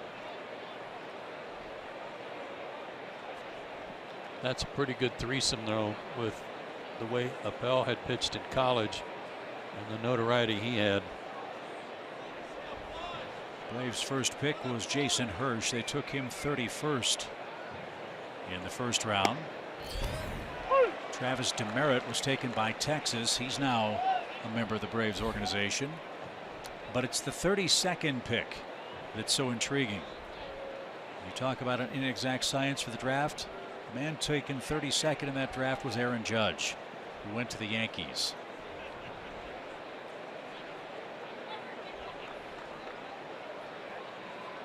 One ball, one strike for Dansby. 11-0 Rockies.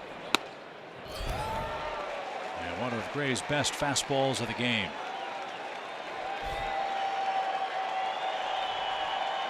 Appel went to Houston, right? He did. Just think if they had taken Chris Bryant instead, you know, he would have played in Minute Maid Park. I guess Wrigley's not too bad for him either. No. One ball, two strikes. And Lucroy with a backhanded stop. I think Aaron Judge hit a home run tonight.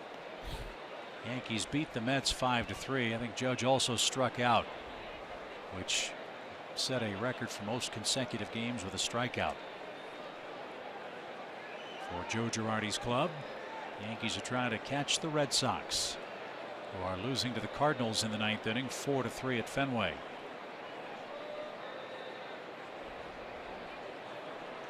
The 2-2 pitch is poked towards short, and Story with a diving catch save, 2 runs.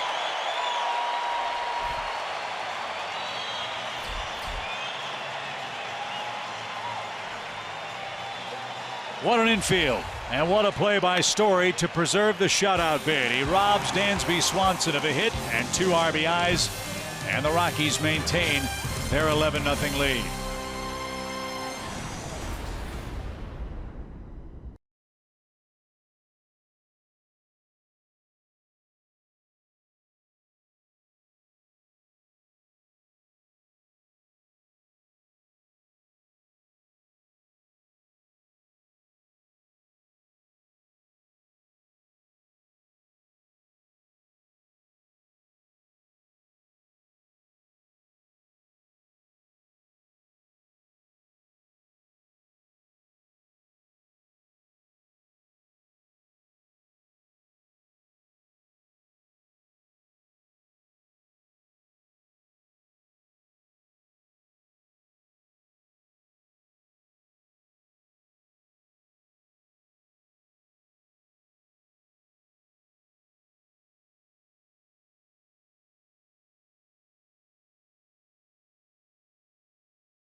Chevrolet game summary. A lot of Rockies hats up there tonight. Mark Reynolds has driven in 4, including a homer. Gerardo Parra has had a big night. LeMahieu 3 for 3 again off of Mike Foltynewicz, which makes him 10 for 12 against him in his career. Yeah, I know how you feeling there, buddy. Charlie Blackmon leads off again.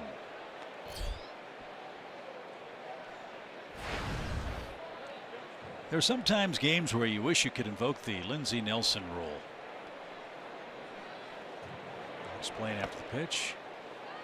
I'm sure you as a kid got to wake up on a Sunday morning and watch the Notre Dame football highlights. Back then the games were, those highlights were in black and white, only had 4 channels on the TV. That was one you'd get up and watch at 7 o'clock or 7:30 in the morning. Well, occasionally the Fighting Irish would be winning their game so easily that Lindsey Nelson would utter, "Due to time constraints, we move ahead of the 4th quarter." Yeah. And the way Gray is pitching, and the way the Braves are pitching, it's been a rough night. And another hit. First for Blackmon.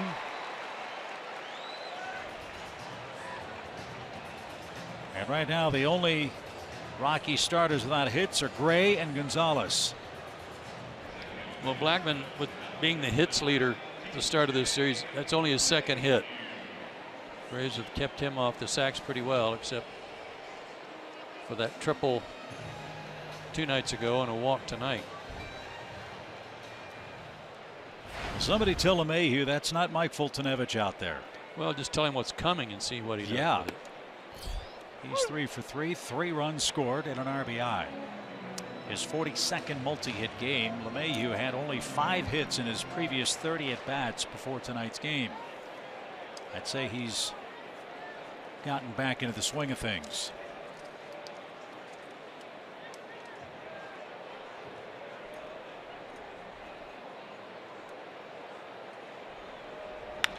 Up the middle, didn't work. He's 4 for 4. Was that a replay? Well, that was live, wasn't it? That spot between Ozzie and the bag, he's wearing it out tonight. It's that spike breaking ball again. A lot of these Rockies hits, sorry Joe, a lot of these Rockies hits in the first 3 games of the series have been up or down, but man, they look like they're dropping right over the middle of the plate, and they've got that pitch covered high, low, and right down the middle. They are not missing any mistakes.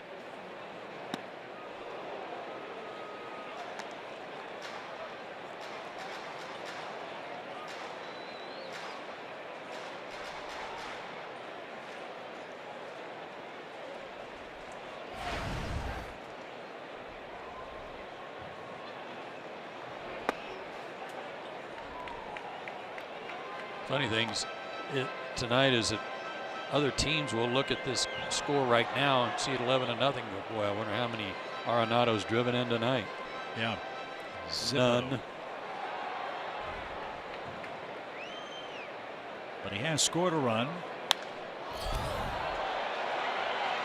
And this one's popped up over by the Braves on deck circle, and nobody got there. Landed in the dugout. Brewer was sitting there. I don't know if that was Ron Washington or not. I'm glad he got out of the way.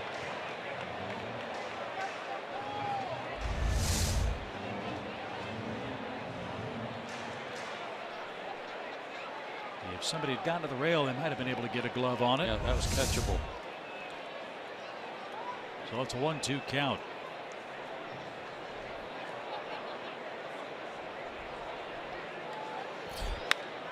Hammered toward the left center field gap. Ender is on the run. That's going to bounce off the wall. That's going to score 2 more. And Arenado does have a couple of RBIs.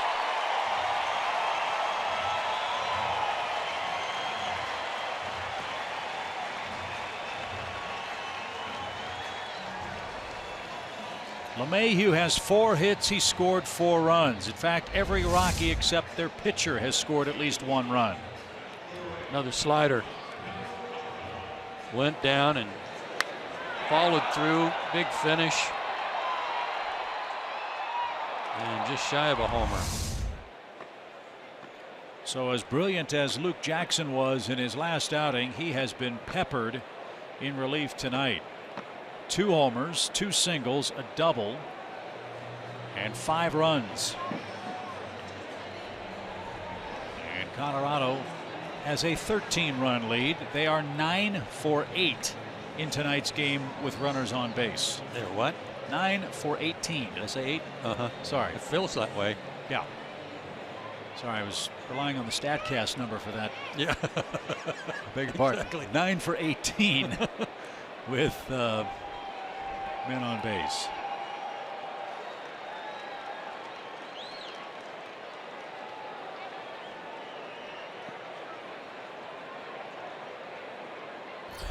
Parra's 2 for 3. And didn't get it.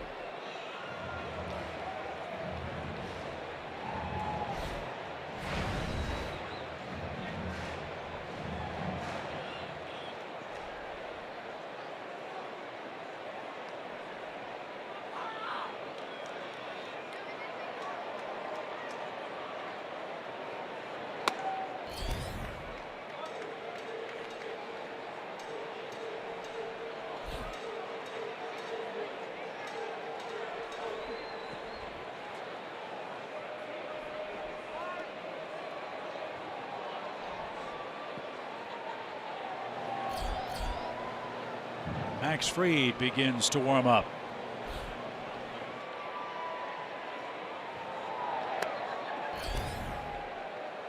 That's outside. 2 balls and a strike.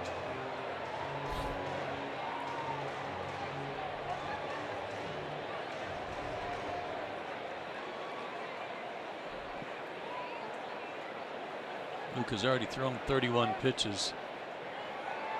I'd like to see him get through this inning. Pitcher spot due up first.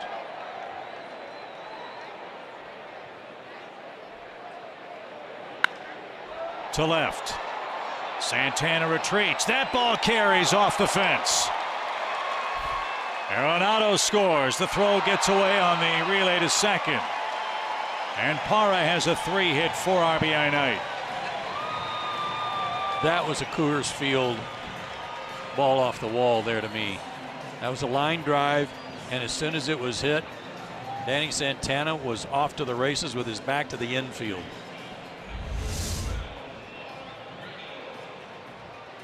That slider is not working tonight. And Danny made a really strong throw here. That was just a couple of feet from going out of here. A little bit of a short hop, the only thing that saved Parra.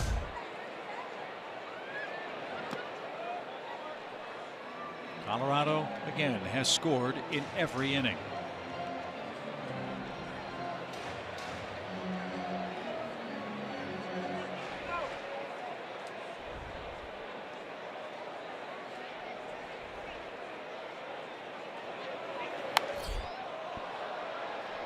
Upper deck and out of play.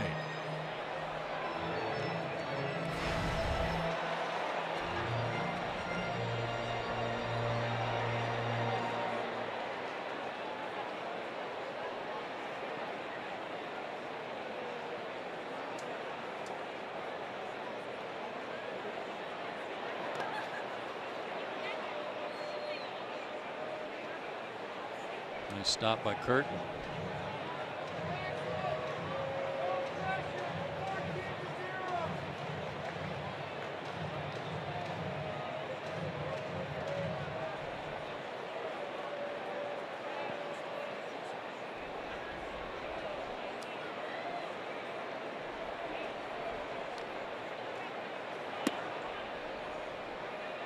Three balls and a strike.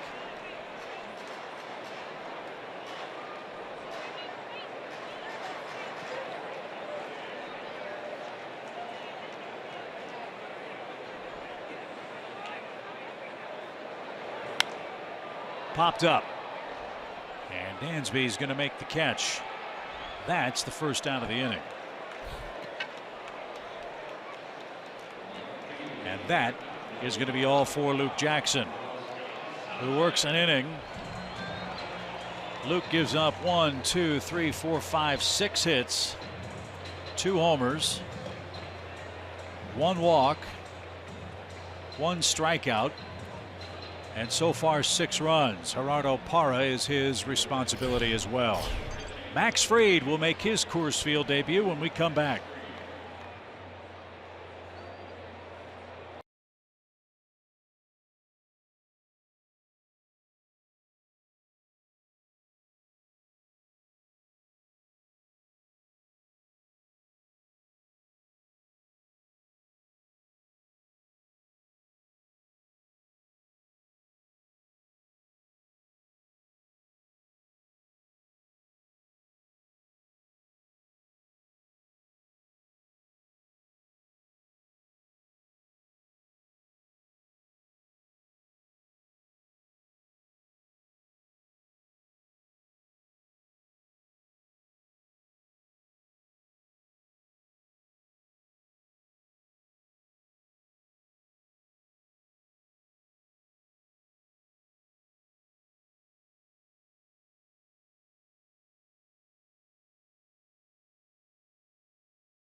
Greg Maddux and John Smoltz come together to share the details of their journey through the ranks and how they became a Major League Baseball power rotation for the Braves. 3 Aces, Glavine, Maddux, and Smoltz premieres Friday, August 25th at 6:30 and again at 11 Eastern on Fox Sports South and Fox Sports Go.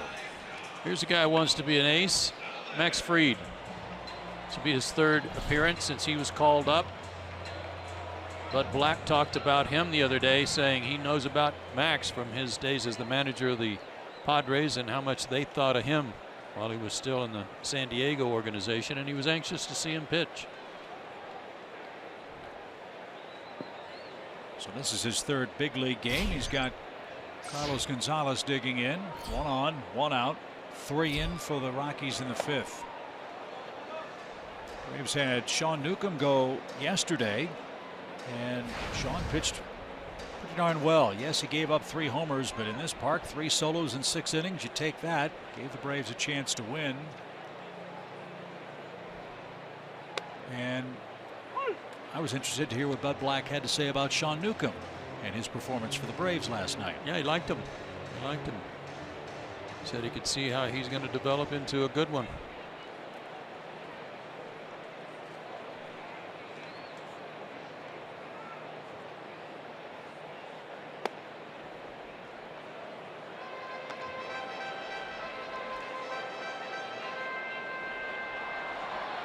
Max pitched in St. Louis on the 12th, so he's had 4 days. 1 inning stint, 1 walk, 1 strikeout. Nice change. 2-2.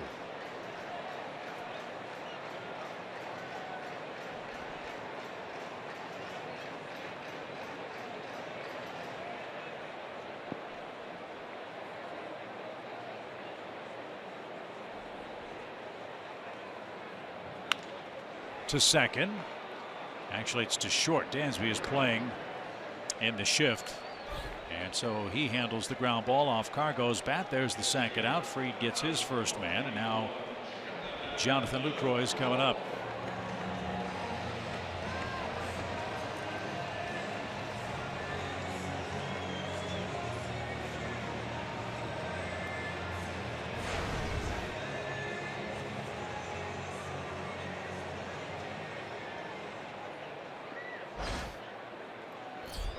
Max Fried, 23 years old, out of Santa Monica, California.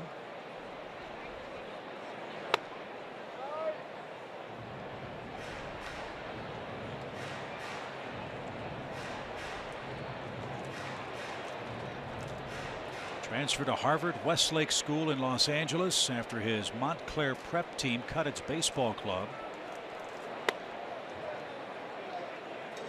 Or number 32 at Harvard Westlake in honor of Sandy Koufax. Was taken 7th overall in the 2012 draft by the Padres. And was traded to the Braves with Jace Peterson, Dustin Peterson, and Malik Smith for Justin Upton and Aaron Northcraft. His debut at Coors Field has gone very well. He retires the first 2 he was assigned, and this game goes to the 6th.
Here at Coors Field, and when you come to Colorado, you gotta explore because this state is absolutely beautiful. So earlier today, my videographer and I, Sean Farnham, drove about 45 miles away from Denver down to Georgetown Loop Railroad. And let me tell you what, one of the most beautiful things you could ever imagine. So this was actually used for miners and transmitting supplies when silver mining was popular. When it died off, it became more of a tourist attraction. Now that bridge you just saw, that's the Devil's Gate Bridge. In 1984, they rebuilt it for $1 million, Chip and Joe. The bridge that was there before would sway up to 3 feet in either direction, which is why they rebuilt it. I can report that that bridge luckily does not sway, or else I probably would not have gotten on that train. I'm with you. Yeah. No, thank you. Boy, what beautiful pictures, Kelsey. Thank you. Great job, you and Sean, here in Metro Denver. As Max Fried will get to swing the bat. Braves are counting on him to maybe pick up a few innings in relief, hopefully a lot, as we enter the 6th inning of a 14-0 Colorado game. First big league at bat.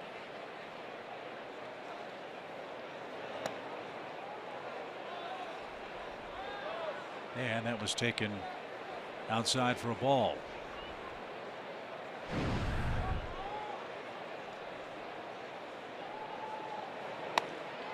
Guys like Fried are what have made this season so exciting for the Braves. We've talked a lot about the patience it requires to rebuild a farm system, the patience it requires to develop those guys, the patience it requires to watch them take their lumps and have their successes in the minors before getting a chance up here. And this season, the Braves have certainly enjoyed getting Albies up here. Camargo, Dansby Swanson, Fried, Sean Newcomb, Lucas Sims, who will pitch here tomorrow afternoon. And so the pipeline of minor league talent getting to the big leagues as that's taken outside, ball 4. How about that? Gray with an 11-run lead walks a man making his first trip to the plate. Max Fried. First walk of the night. Well, for Gray, he's been on the bench a lot tonight.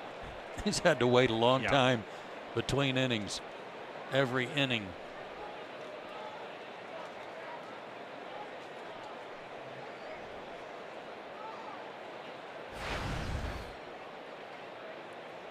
Colorado won't bother to hold Fried at first as Ender Inciarte bats. He has one of the Braves' 3 hits in tonight's action. But I think it's going to be very fun to see what happens with the Braves over the next 15 days. Number one, trades can still be made. They just require a little more creativity with the waiver process. But secondly, rosters expand in September. And Atlanta, considered by many to have the best minor league system in Major League Baseball. I would assume we will see some of that talent come up. Line drive to right, but right at Gonzalez. He's got it. And Ender's retired for the first out.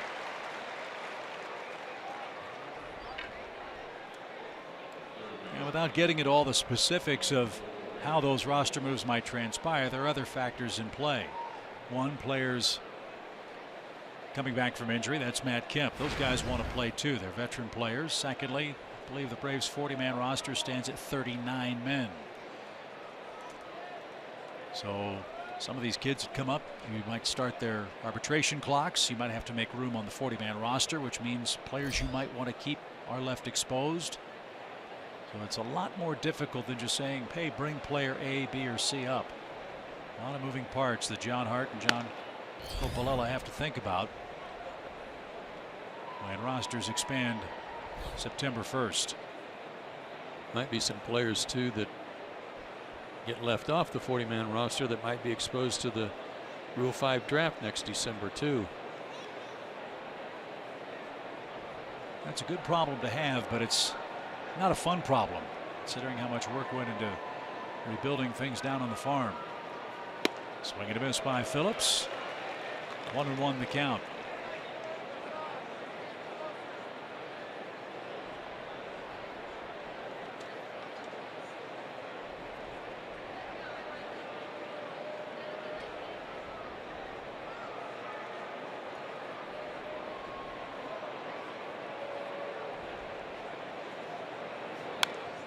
Off the screen and out of play. It's 1-2.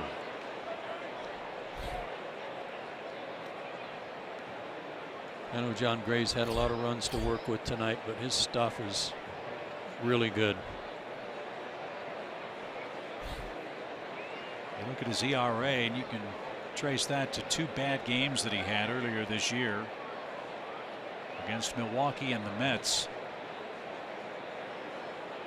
First the pitch, which is tapped down the third base line, and Arenado will put that in his pocket. Phillips has an infield hit. The Braves have first and second with 1 out. So Fried moves up to second. Freddie Freeman's coming up. I told you about that start against Miami where he pitched into the 6th inning, gave up 3 runs for a no decision, but his 2 starts prior to that, 7 innings at Washington, gave up 3 runs and got beat 3-1, and then backed it up with another 7-inning stint against Philadelphia and only gave up 1 run and no walks in that one. Picked up a W.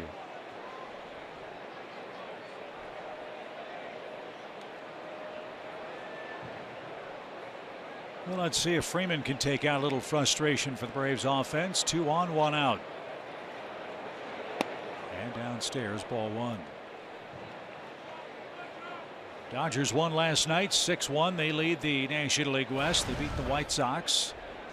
Yu Darvish is pitching for them tonight, and he's trailing to the White Sox 2-1 at Dodger Stadium. LA 50 games over 500.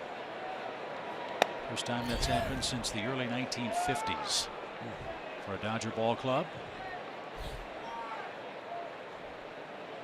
Their superstar first baseman Adrian Gonzalez, who's been almost an afterthought because Cody Bellinger has played so great.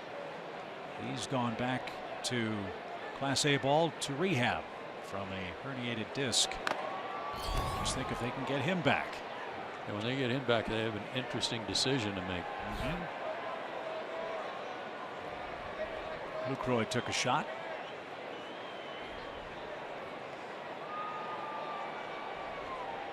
And Dan Bellino and John Gray maybe talking about civil law, case law, tort law, with good reason. Dan Bellino is a card-carrying lawyer. Is he? Yep, he's got his law degree. He never loses an argument. Boy, that was a pretty direct hit for Jonathan.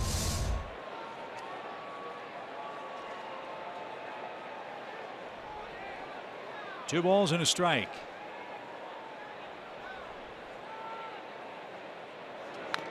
Boy, how about Ian Kinsler?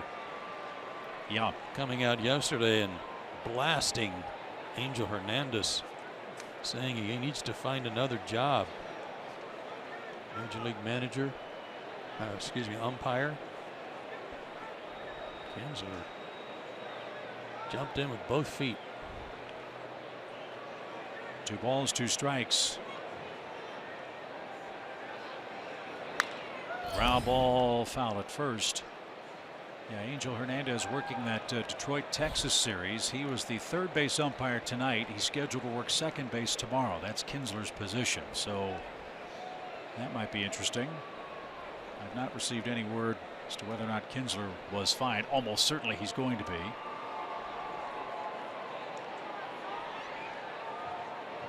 But that was as forceful a player rip job of an umpire in the press that I've ever seen. And I've ever heard.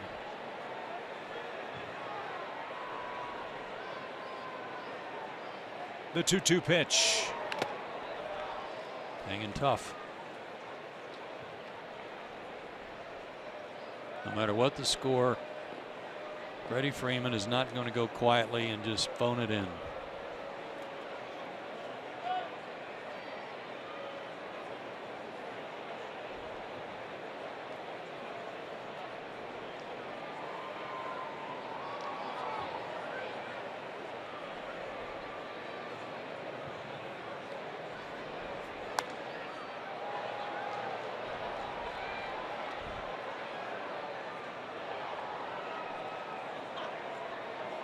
He's about to make his 90th pitch of the night. Long at bat here for Freddie.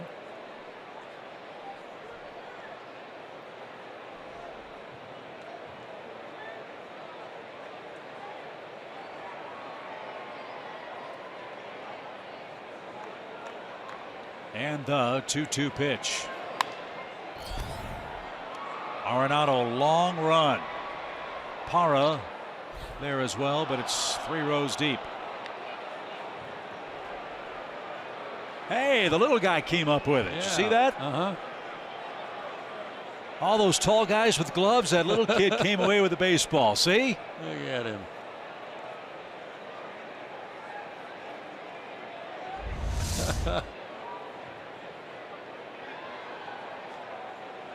Gerardo Parra, hungry. Had a little snack when he was over there. 2 on for Freeman, 1 out. 9th pitch.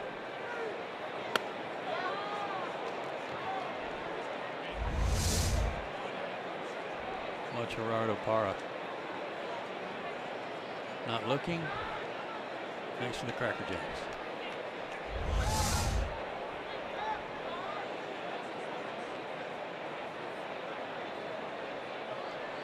A little bit of a tip of the cap, maybe.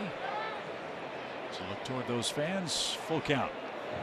And Freddie walks. Nice at bat. Loads him up. Here's Markakis. So second walk of the inning. And let's see if the Rockies give Gray a bit of a breather here.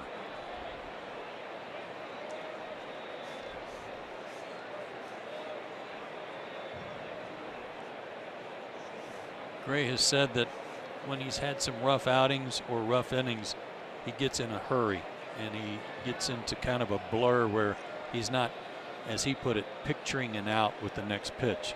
He's not focusing on where he wants that pitch to go and how to make it into an out pitch. So he's tried to slow down, back off, and slow the game down a little bit when there are men on base.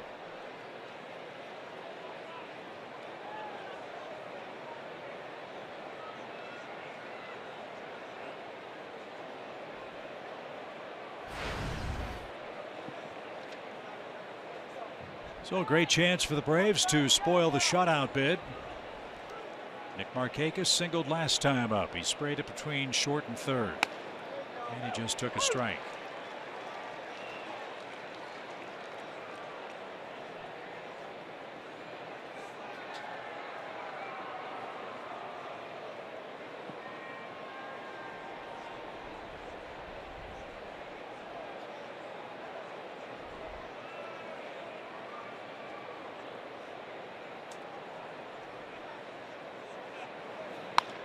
Right back where it came from and into center field.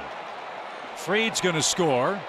Blackman's throw is cut off, and Nick Markakis drives home a pair of runs, and the Braves are on the board. 58 RBIs for the Atlanta right fielder. And it's the Braves' turn to start cashing in some bases on balls. We've seen some pitchers undressed tonight, haven't we? Man, right over the top of Gray. And Nick Markakis again stepping up with runners in scoring position. It's funny, Blackman kind of held that ball like he was going to wait to see what Brendan Phillips did, and then didn't have time to throw home and get an out, and didn't need to with a big lead. So maybe the Braves are going to make a big second half comeback.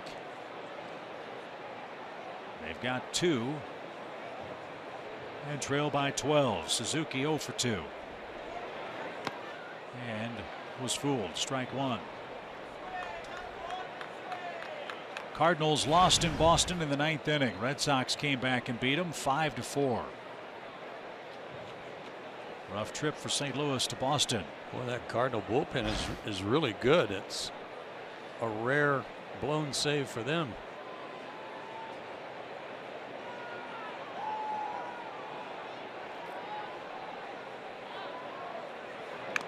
So the Yankees can't gain ground in the AL East after they beat the Mets today 5-3. Adam Ottavino is getting ready. His pitch count piling up here in the 6th.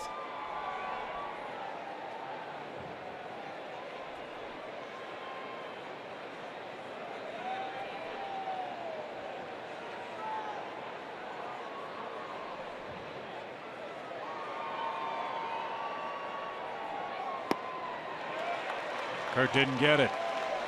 So Gray has his second out of the inning. That is his 6th strikeout. And that brings up Danny Santana.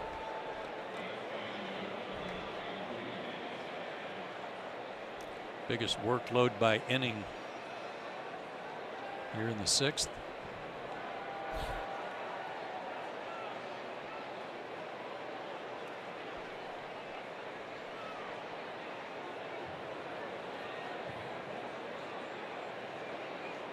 Two on, 2 out, 2 in for the Braves.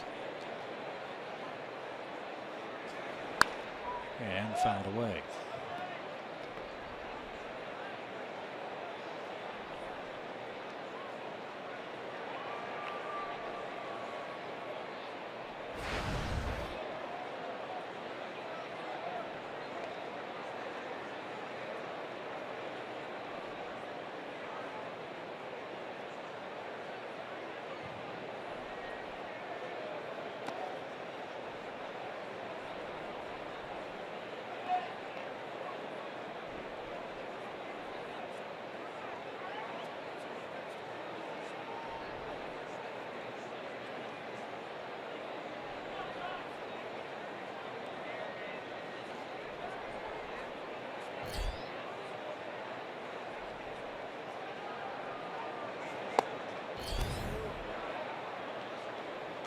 Two balls and a strike.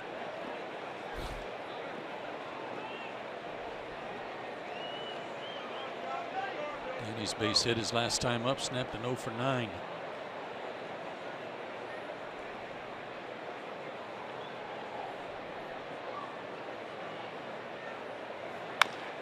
Little tapper hit towards Story. He's got it. He'll throw on the run.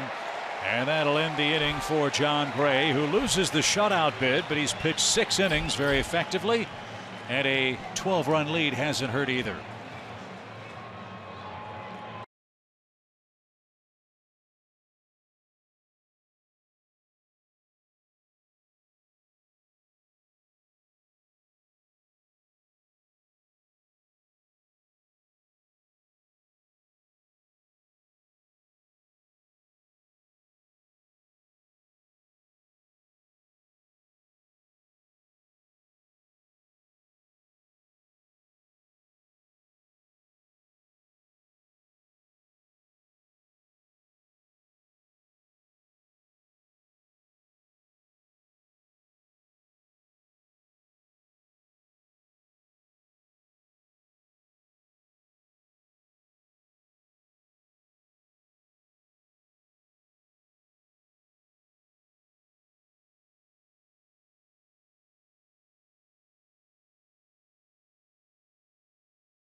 Waiting for a chance. There we go. That makes up for the hat. Yeah, it does. It does balance it out a little bit, but more Denver dorks with hats on dogs. I want to see if one of them have a lick of the ice cream cone. Yeah, I'm waiting for that. The Denver dorks.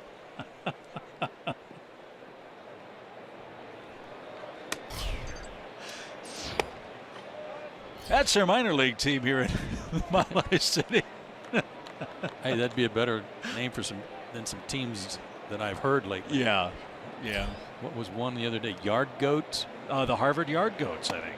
That's their. Is that the Rockies? The Rockies AA team. Yeah. No.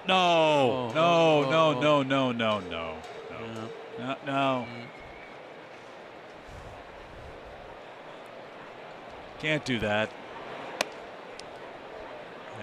She was just getting the sprinkles off.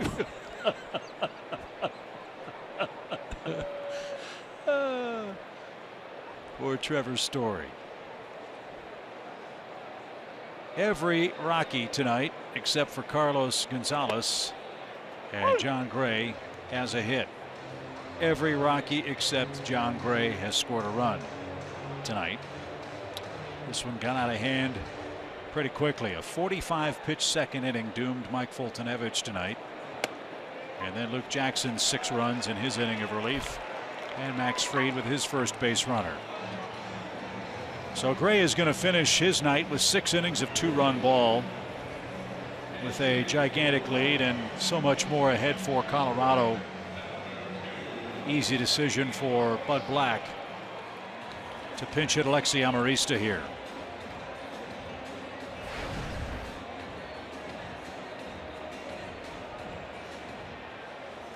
I got news for you. LeMahieu's probably going to hit again in this inning. Oh, keep wondering.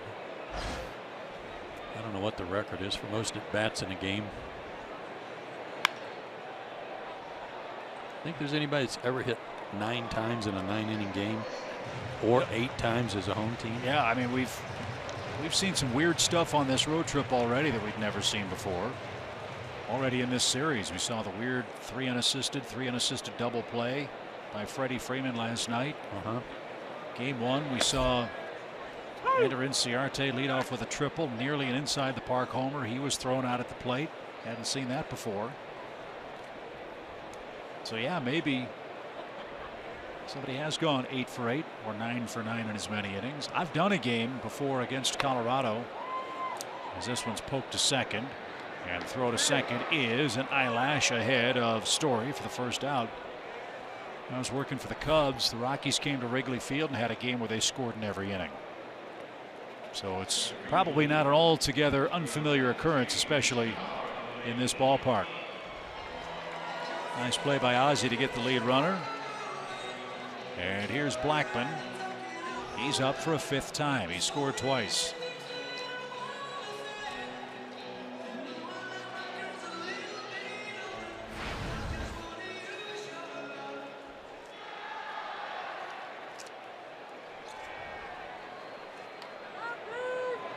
When you go through the Rockies media guide and you look up the records, shouldn't surprise you that the hitting records section of the book is a little thicker than the pitching. It might take me a while to find out who's had the most hits in a game. Most at bats even. Yeah. Let's see here. Max Fried looks good. He's used all his pitches so far. I know he walked Story, but got a ground ball. Got 2 ground ball outs in the 5th inning to get out of that.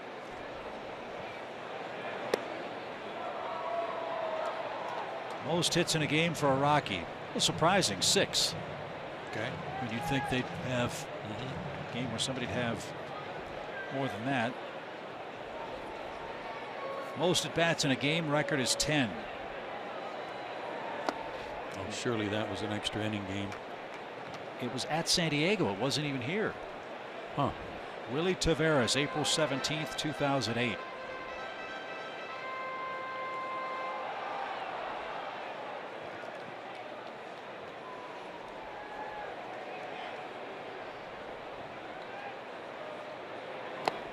I had 10 at bats in a game, but it was a 20-inning game. Well, speaking of near 20-inning games, did you see what happened to the Rome Braves last night? I know it's 17 innings. 17. Oh. 17 innings. Lucas Herbert went 2 for 7. Kurt Hextra went 2 for 7. Asheville scored 2 in the top of the 17th inning and won 6-4.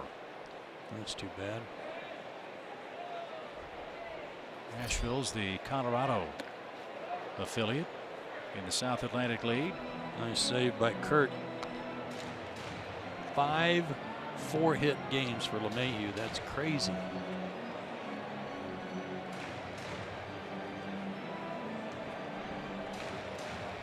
Ozzie's playing him a little bit more up the middle with good reason, since he's got 3 of his 4 hits up there.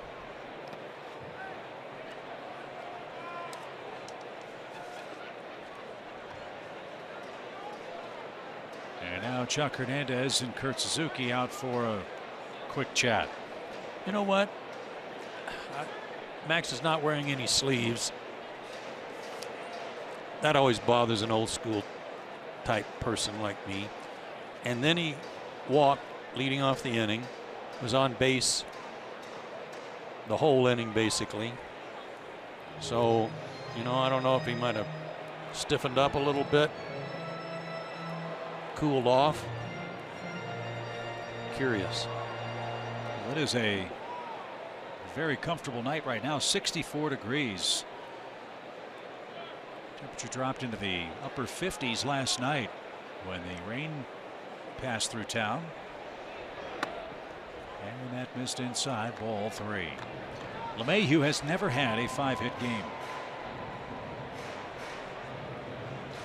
He has had 2 handfuls of 4-hit games.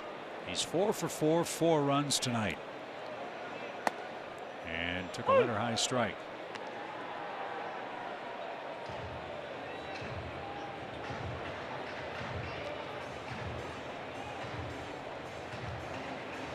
He's had 5 this year. 5 4-hit games this year, so that's 9 total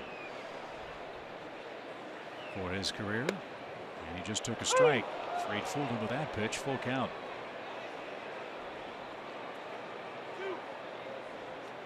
Most everything from Max so far has been to his glove side. inside corner to right-hander for strikes or for misses. Chopper. Dansby charges, and he'll flip to first. That ends LeMahieu's perfect night. Runners move up to second and third. 2 outs. Arenado is coming up. That's what happens when you try to pull everything.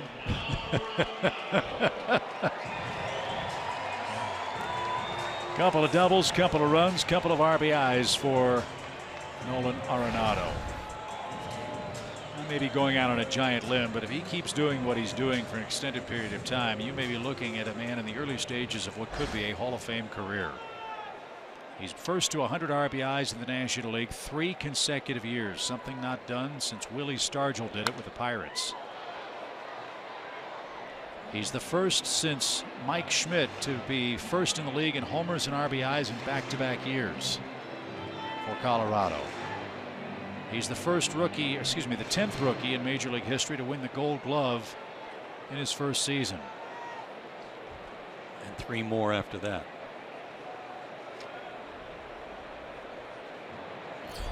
Swing and a rocket hit to left, and Santana is there to make the play, and the Braves finally keep the Rockies off the scoreboard. It took them 6 innings to do it. Now we go to the 7th, 14-2.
By T-Mobile gave you a brief rundown of what happened for the Braves in the minor leagues yesterday. More great work by Ronald Acuna at Gwinnett. 3 homers, 5 runs, 8 hits in his last 4 games. He's 19 years old, folks. And Austin Riley and Alex Jackson, who were promoted from Florida in the Florida State League, have both played really well. Riley especially his last 5 games. And Anthony Seymour, last 10 games, I'd say he's on fire for the Fire Frogs. So Adam Ottavino is going to come on and pitch. A couple of defensive changes behind him as Ozzie Albies takes a strike, and we're off and running in the 7th inning.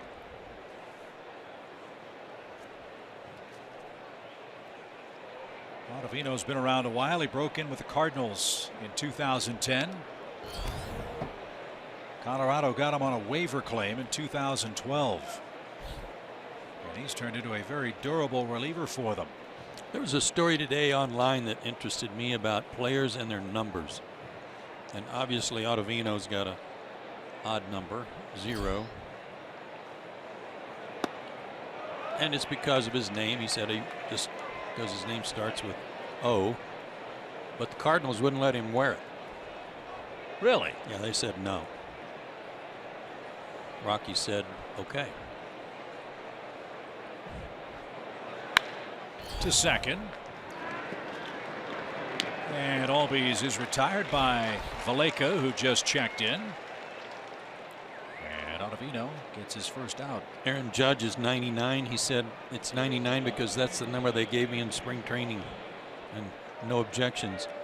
One that was really cool was Nolan Arenado, who said, I'm 28 because when I went to camp, my big league camp for the first time, I thought, oh, I'm going to get a 67 or 81 or something. He said, I was so pleasantly surprised when I got to camp. I was a little too close for comfort on that breaking ball to find number 28 in my locker. He said, and so I was so happy with it, I just kept it.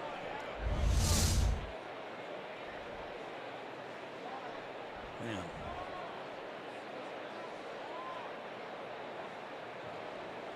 Elbow high. Dansby got out of the way. 1 ball, no strikes. Didn't come out elbow high, though. It looked, thankfully, thankfully it was a breaking ball. Were you a superstitious number guy? Oh, I just had favorites. Yeah. I never got to wear my favorite in the big leagues. That was unfortunate. I love 6. 6? Mm-hmm.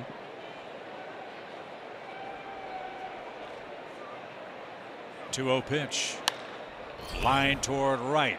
That ball is going to get down. Dansby Swanson bangs one off the right center field fence.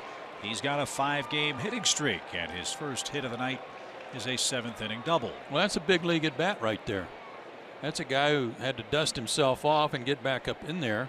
Got another breaking ball up and in. Took it. And now says, okay, here we go. Fastball. Take that. Nicely done, Mr. Swanson.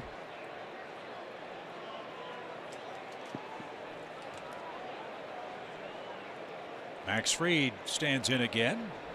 Walked in his first time up and scored a run. And takes a strike. Told you why Max Fried wore 23 or wore 32, excuse me, as a high school player. That's for Sandy Koufax.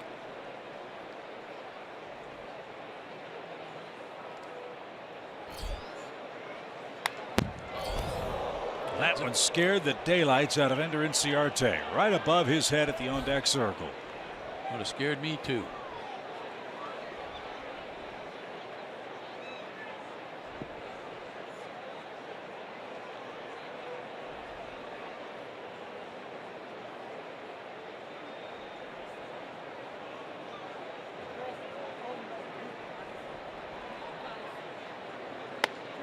Strike 3.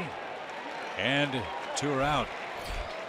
Well, the old Yankees were among the first teams to wear numbers on their uniform, and the numbers on the uniform weren't chosen by the players. They were given by their spot in the batting order. Right. That's how that took place. And in the decades to come, you're probably going to see more Yankees wearing numbers in the 90s than you will in the 20s, because they're running out all the retired numbers that they've had in their storied history.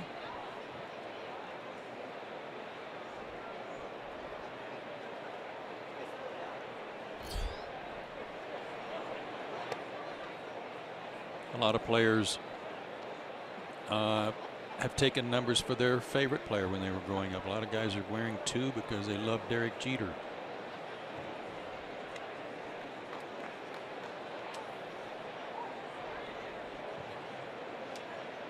One ball, no strikes.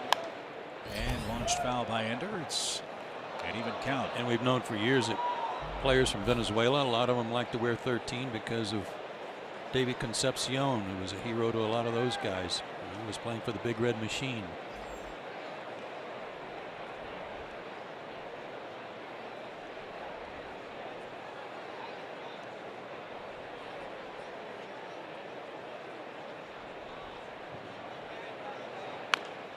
That's banged foul past first. Eddie Perez will make the play. Dusty Baker wore and still wears number 12 because his favorite player when he grew up in California was Tommy Davis with the Dodgers, who wore number 12. Tommy Davis won a batting title, right? Uh-huh. And he said, what a thrill for me when I go to the Dodgers and I'm playing left field and wearing number 12 for the Dodgers. where my favorite player used to play. 1 ball, 2 strikes. Here it is. And Ender chased it, didn't get it. And that sends us to the 7th inning stretch. Ottavino with a scoreless inning in relief. Colorado goes back to work.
For Atlanta tonight. Brandon Phillips will get the rest of the night off as Jace takes over at third base. Lane Adams will check in for Nick Markakis. And Colorado will go to its bench with a 14-2 lead in the bottom of the 7th inning. Ryan McMahon.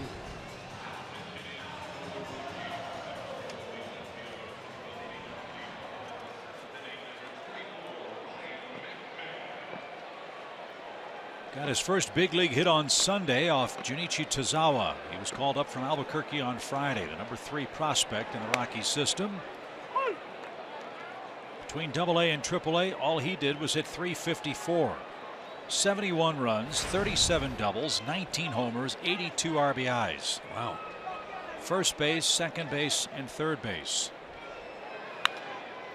And he grounds to second and is the first out.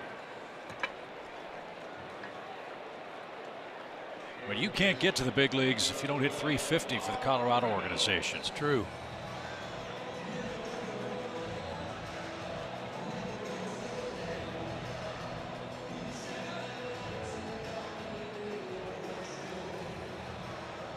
Here's Reynolds, another destructive night for the Colorado first baseman. He's homered, he's knocked in 4 runs. And up to 80 RBIs. See what his RBI high is. Big leagues. I like that slow curve of Max Fried's. Uses it like a changeup. Right over the top. 102 RBIs is Reynolds' big league high. And that one smacked up the middle. In fact, this is the first time Reynolds has gotten to 80 RBIs since 2011. Well, I imagine a lot of that has to do with at bats. He's been bouncing from team to team. He has also not had full playing time.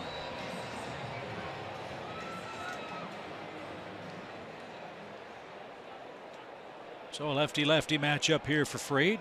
Carlos Gonzalez 0 for 3 with a walk and a run scored.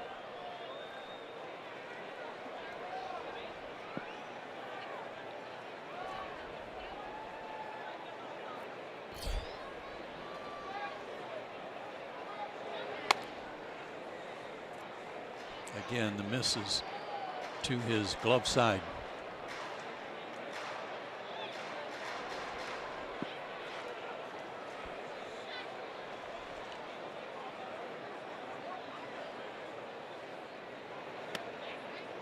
That's in for a strike. Milwaukee beat the Pirates 7-6 in Miller Park this evening. Cubs have blown their lead. Reds 6, Cubs 6 in the 9th at Wrigley Field. Cubs in a stretch of 24 straight games against sub-500 teams. The Reds beat them yesterday. They might beat them tonight. What's your opinion of the Cubs? Are they as good as we all thought they were last year, or was that a charmed season?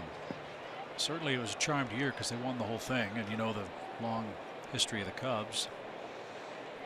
I think they're missing some things. One, they're missing their catcher, Contreras. He's out. Kyle Schwarber, who was out until late September and then the playoffs, is starting to come back a little bit. I don't think they have enough pitching. At least they haven't. Marietta's been good, not great. Hendricks is just now coming back. He's not a power guy, though. They got Quintana, who I think has pitched okay for the Cubs, but hasn't come in and just dominated everybody. Lester's been okay. I guess my long-winded answer would be I'm surprised that they aren't leading the division by more than what they're leading it by. I think they're a better team than they've played, and what's kind of interesting, as Joe Madden has alluded to, they're tired. The postseason hangover, as it were, for the Cubs. As that one's cut on and missed. Cargo is down on a big breaking ball for the second out, which makes what the Braves did for 14 years all the more remarkable. Yeah, that's why I don't buy that. I mean, there may be days where they're tired, but there's also ways to get rest. And as you said, you win 14 straight division titles and play in the postseason every year. Nobody talked about being tired with the Braves. Yeah, I think they missed Dexter Fowler too. Yeah, that you're right. Such a great player for them. Hit that dramatic homer in Game 7 of the World Series. He's now a Cardinal. I mean, they're a good team. Don't get me wrong. And when I say charmed season, I meant, was that a one and done? Fly ball by Lucroy. That ball's well struck. Santana, as far as he can go, that's going to bang off the fence. And that's going to be a stand-up double for Lucroy with 2 outs.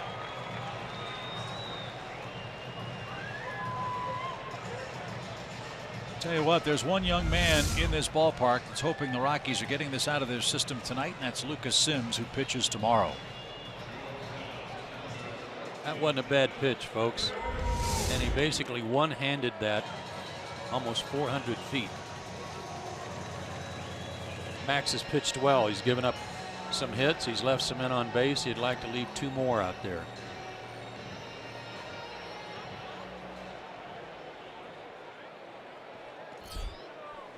Trevor Story's reached base 3 times. He was on base very briefly in the 4th inning. That's because he hit a 2-run homer.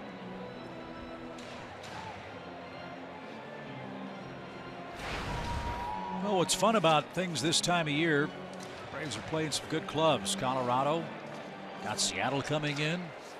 Texas is in the wild card hunt in the American League. We'll see them at SunTrust Park. Got the Rockies coming in as well. Braves have a chance to impact some races. But the one that's so just insane is the American League wild card. Coming into tonight's action, there were 7 teams within 3.5 games of the second wild card in the American League. 7 of them. That one's launched to left. Santana is back. He's deep, and it is long gone. 2 homers, 5 RBIs via homer for Story. He's driven in 6 overall. And it's 17-2.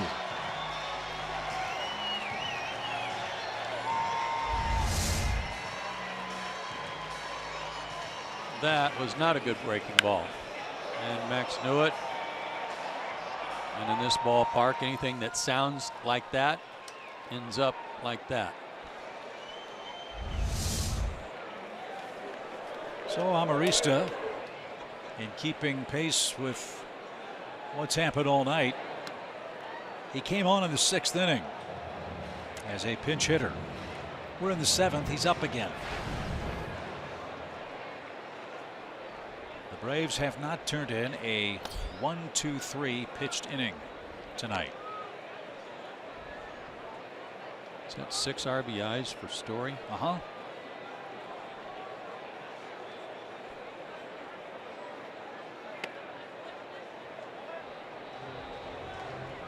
Most in his brief big league career for one game.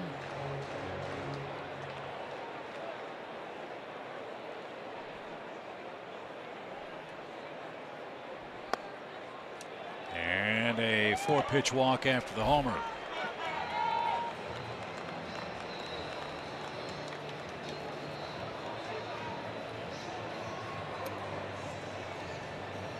Quick trip there by the veteran to try to calm him down a little bit. First runs he's given up in the big leagues.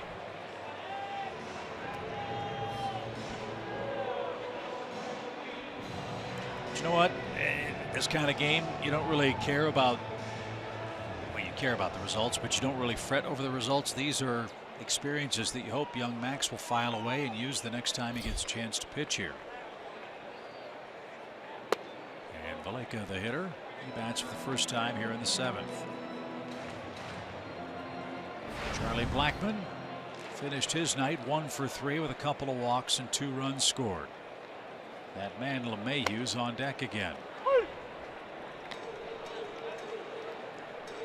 Excuse me, LeMahieu's out of the game. I beg your pardon. Yeah, Valleca took his spot.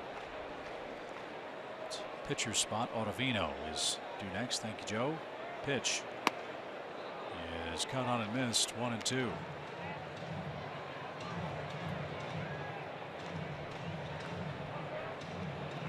Final now at Wrigley. The Cubs did win. They beat the Reds 7-6. John Lackey started that game. He is unbeaten since the All-Star break. And that one swung on and missed. That'll take care of Valleca and Colorado. Story hits another long home run, a 3-run shot. That's one of the stories tonight. But Rebecca back in Atlanta has our big story.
Tyler Chatwood's going to check in now, and he'll work the 8th inning for the Rockies, who enjoy a 17-2 lead. This will be his 3rd relief appearance after 20 starts. He also had a complete game shutout to his credit while he was in the rotation. He's also earned a save while working out of the bullpen.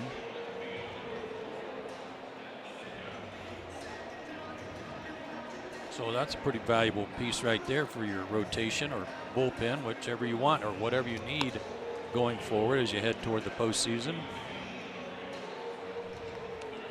Mid-90s fastball, slider, curve.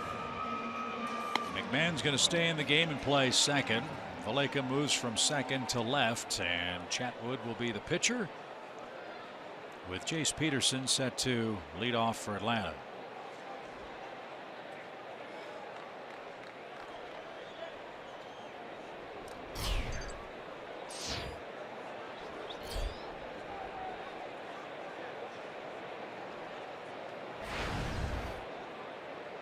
Well, luckily it's still a 2-possession game with 2 innings to go. But you have to hit the two-point conversions to have a shot. One of those nights. Yep.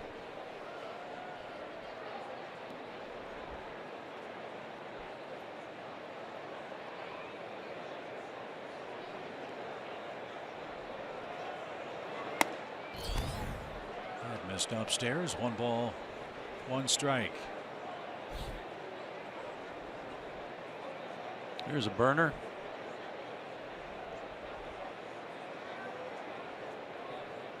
Not really, being a little photo shy there, camera shy. Oh, it's a great breed, that Bernese Mountain Dog. Meg had one, is just awesome.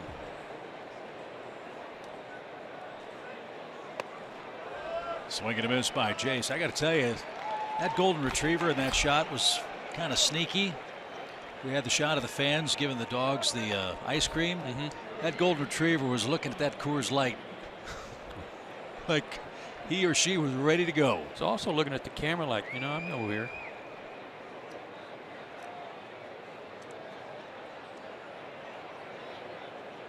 You're afraid to take my picture.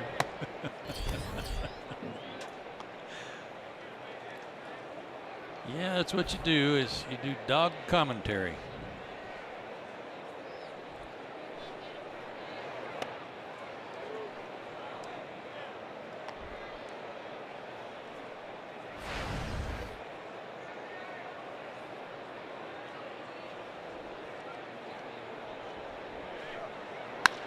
Right back where it came from, a missile by Freddie Freeman. Whew. So he's got a 5-game streak.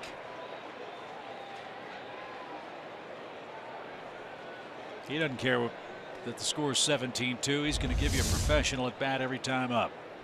Bang. Get your shins out of the way.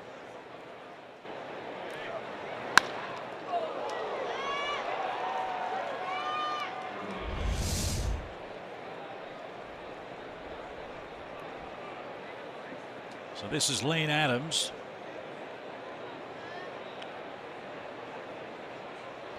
Markakis gets the rest of the night off. He was 2 for 3 and drove in the 2 Atlanta runs. Told you the Cubs won tonight. How they won is pretty remarkable. They walked off on a wild pitch from Blake Wood of Cincinnati.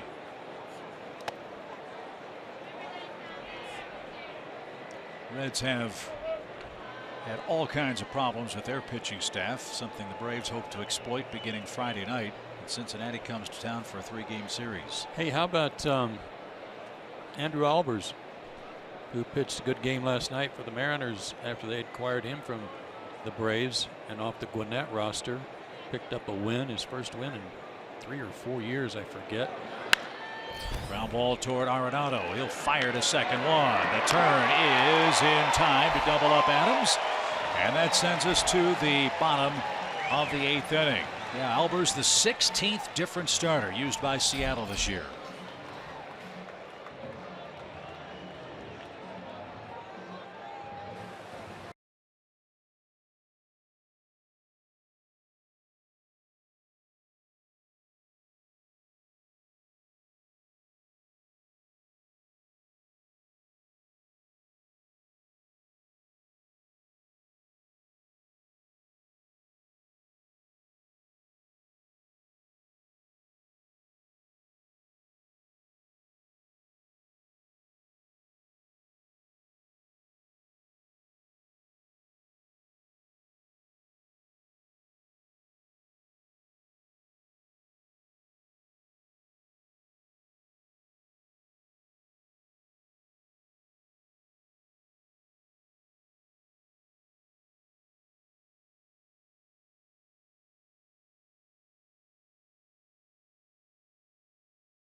That is the highlight of the night as we go to the 8th inning. Oh, look at this height.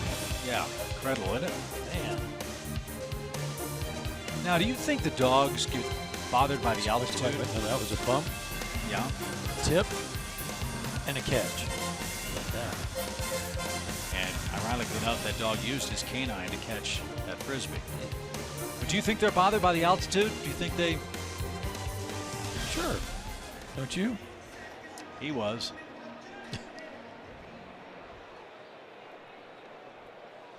Pretty yellow lab.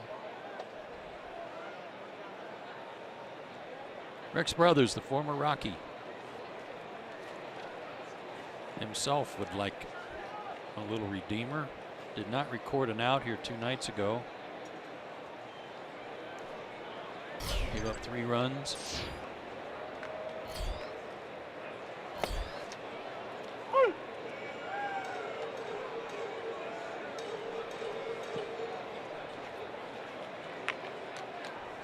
Chatwood leads off.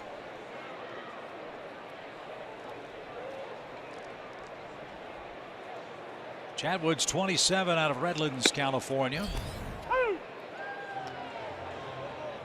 The Rockies acquired him from the Angels for Chris Iannetta after the 2011 season. Last year a 12-game winner, 27 starts and a 3.87 ERA. They have a lot of options with this pitching staff. They can really almost tailor their starting rotation come playoff time based on matchups, based on effectiveness, based on home road. What a luxury that is for Bud Black with all these interchangeable pieces to either start or pitch middle or long relief. Can't have enough.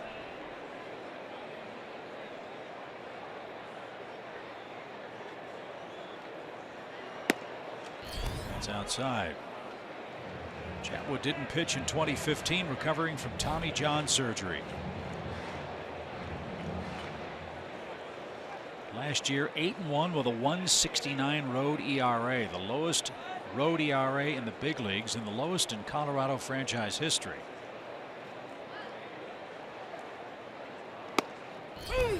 And he just struck out to start the bottom of the 8th inning.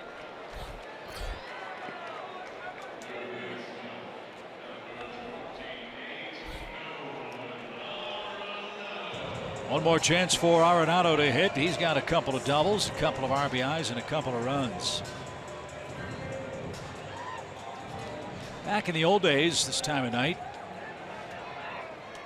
would be the time when my dad would say, "Glenn, what's the movie coming up after the game?"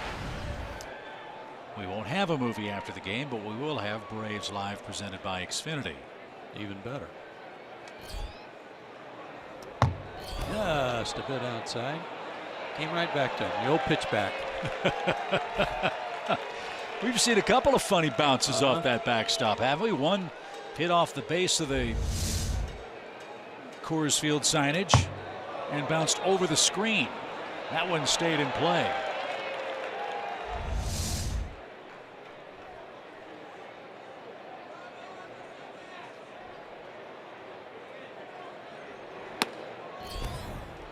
Did you ever have a pitch back? I did. Wasn't that thing great? Mm-hmm.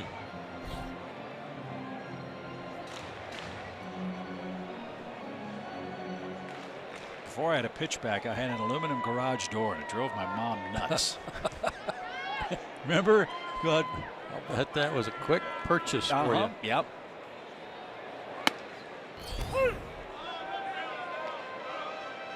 Cool thing about using the garage door, though, was we didn't have one of those flat paneled garage doors. We had the one that looked like a Hershey's chocolate bar, the little squares, little ridges. So you'd throw the ball up against that garage door. You never knew where the ball was going to bounce.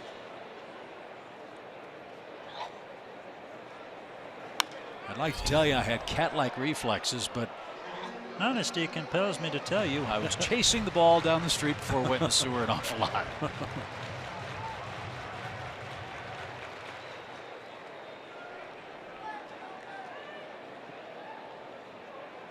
That's really the way a lot of kids started playing baseball, especially in the old days. You heard about Guys like Bob Feller, his dad would paint a square on the barn, side of the barn, and they just go out and throw at that square day after day after day. Foul back and out of play.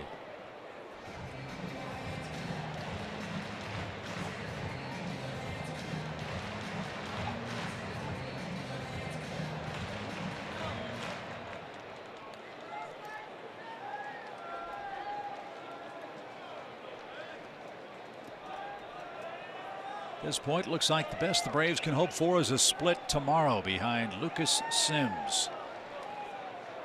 He looks for his first win. Lucas 0-3. And his first starts as a major league pitcher. This would be a good place for his first win. It's Jeff Hoffman, who's 6-4.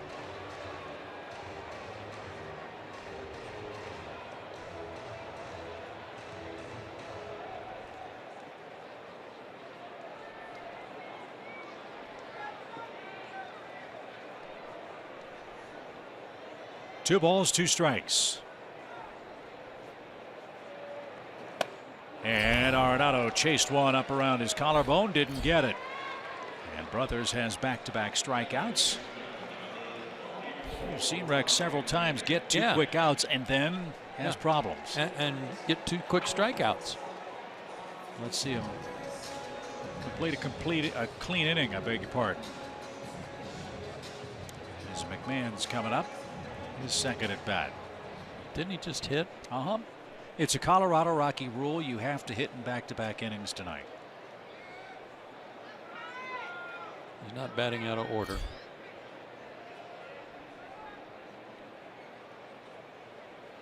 Good pitch. Colorado hitters hitting in back-to-back innings. I've got it 19 times in the game. Up and down their lineup card. Including LeMahieu, who hit in the 4th, 5th, and the 6th inning. Back to back to back. So Brothers and out away from the Braves' first 1-2-3 inning defensively tonight.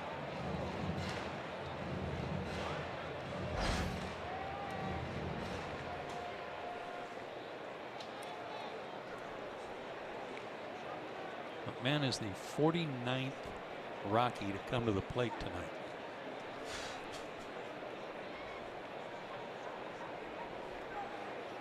In 8 innings.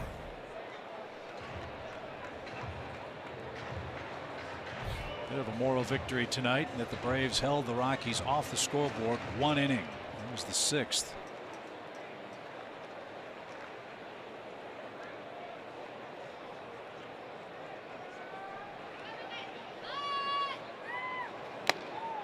Swing and a miss. You've heard it before, though. The great thing about baseball, there's a game early tomorrow, 1:10 start local time, and the game will start 0-0. Yeah, and this one you can win by 1 run, you can win by 30 This runs. one will go in the L column, and that is all that anybody who ever wants to talk about it again. Right. 2 balls, 2 strikes for Ryan McMahon, who takes downstairs.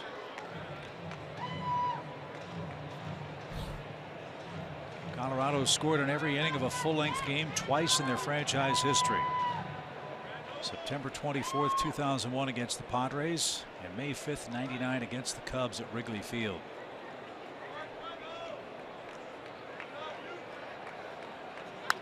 They're not going to do that tonight, as they did not score in the 6th inning.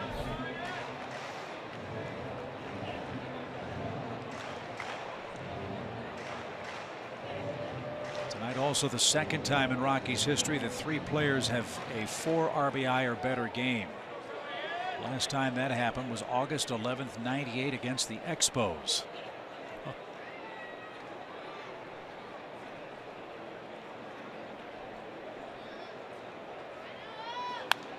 The 3 players that did it: Vinny Castilla, Todd Helton, Mike Lansing. Saw Vinny tonight before the game. Still looks like he could play. That's terrific. There he is. Wanted me to be sure if I see Bobby Cox and we go home to make sure I say hello to Bobby for Vinny. Think so much of him.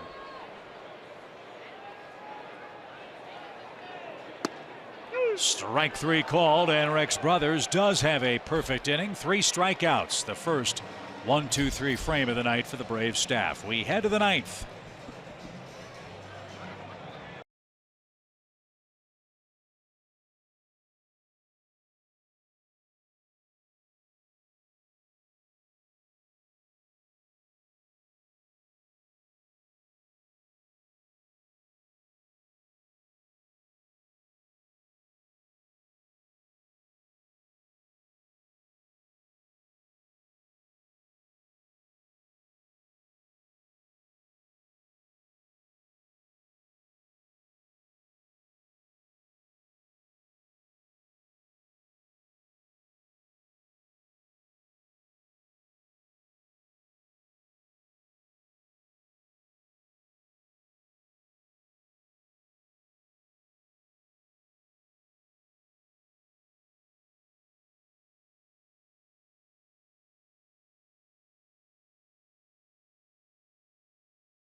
To 2 game after 8 innings of work.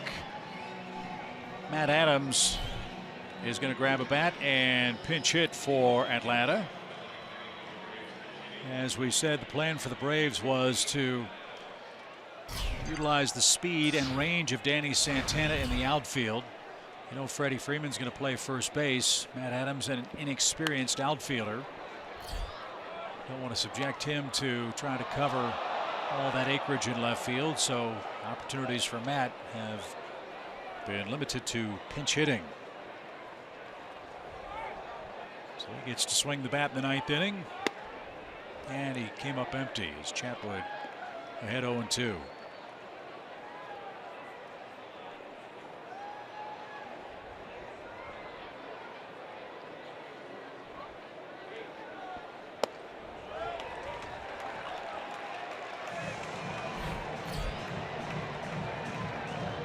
Is down on strike. Second strikeout for Chatwood. You might remember that Tyler Chatwood, you mentioned Redlands, reminded me. He and like Tommy Hansen were good friends, grew up together. Tommy Hansen is such a sad story, and we miss him. Strike 1 to Santana. 17 runs, 18 hits for the Rockies. The 17 runs, second most ever scored by a Rockies club against Atlanta here. They put 19 on Atlanta in '96 one time.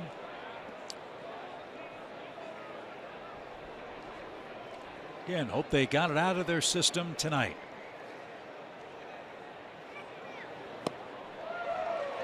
That's the second out of the inning. Third strikeout, and the Braves' last hope is Ozzie Albies. Again, every Rocky who started, with the exception of the pitcher, scored a run. Every Rocky who started, with the exception of Gonzalez and Gray, had a hit. And that pretty much tells the story. Mike Fultonevich, 8 runs in 3 1/3 innings. Luke Jackson, 6 runs in an inning. Max Fried, 3 runs in 2 2/3 innings. The only Brave not to be scored upon was Rex Brothers, who just struck out the side in the 8th.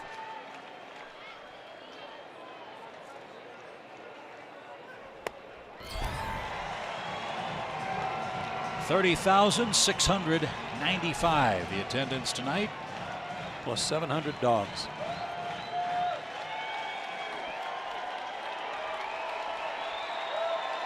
Chatwood ready and brings it. It's a little low. He's got an interesting motion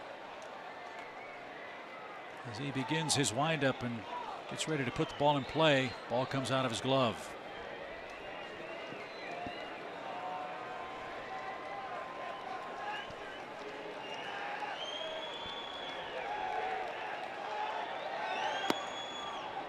Downstairs. Full count.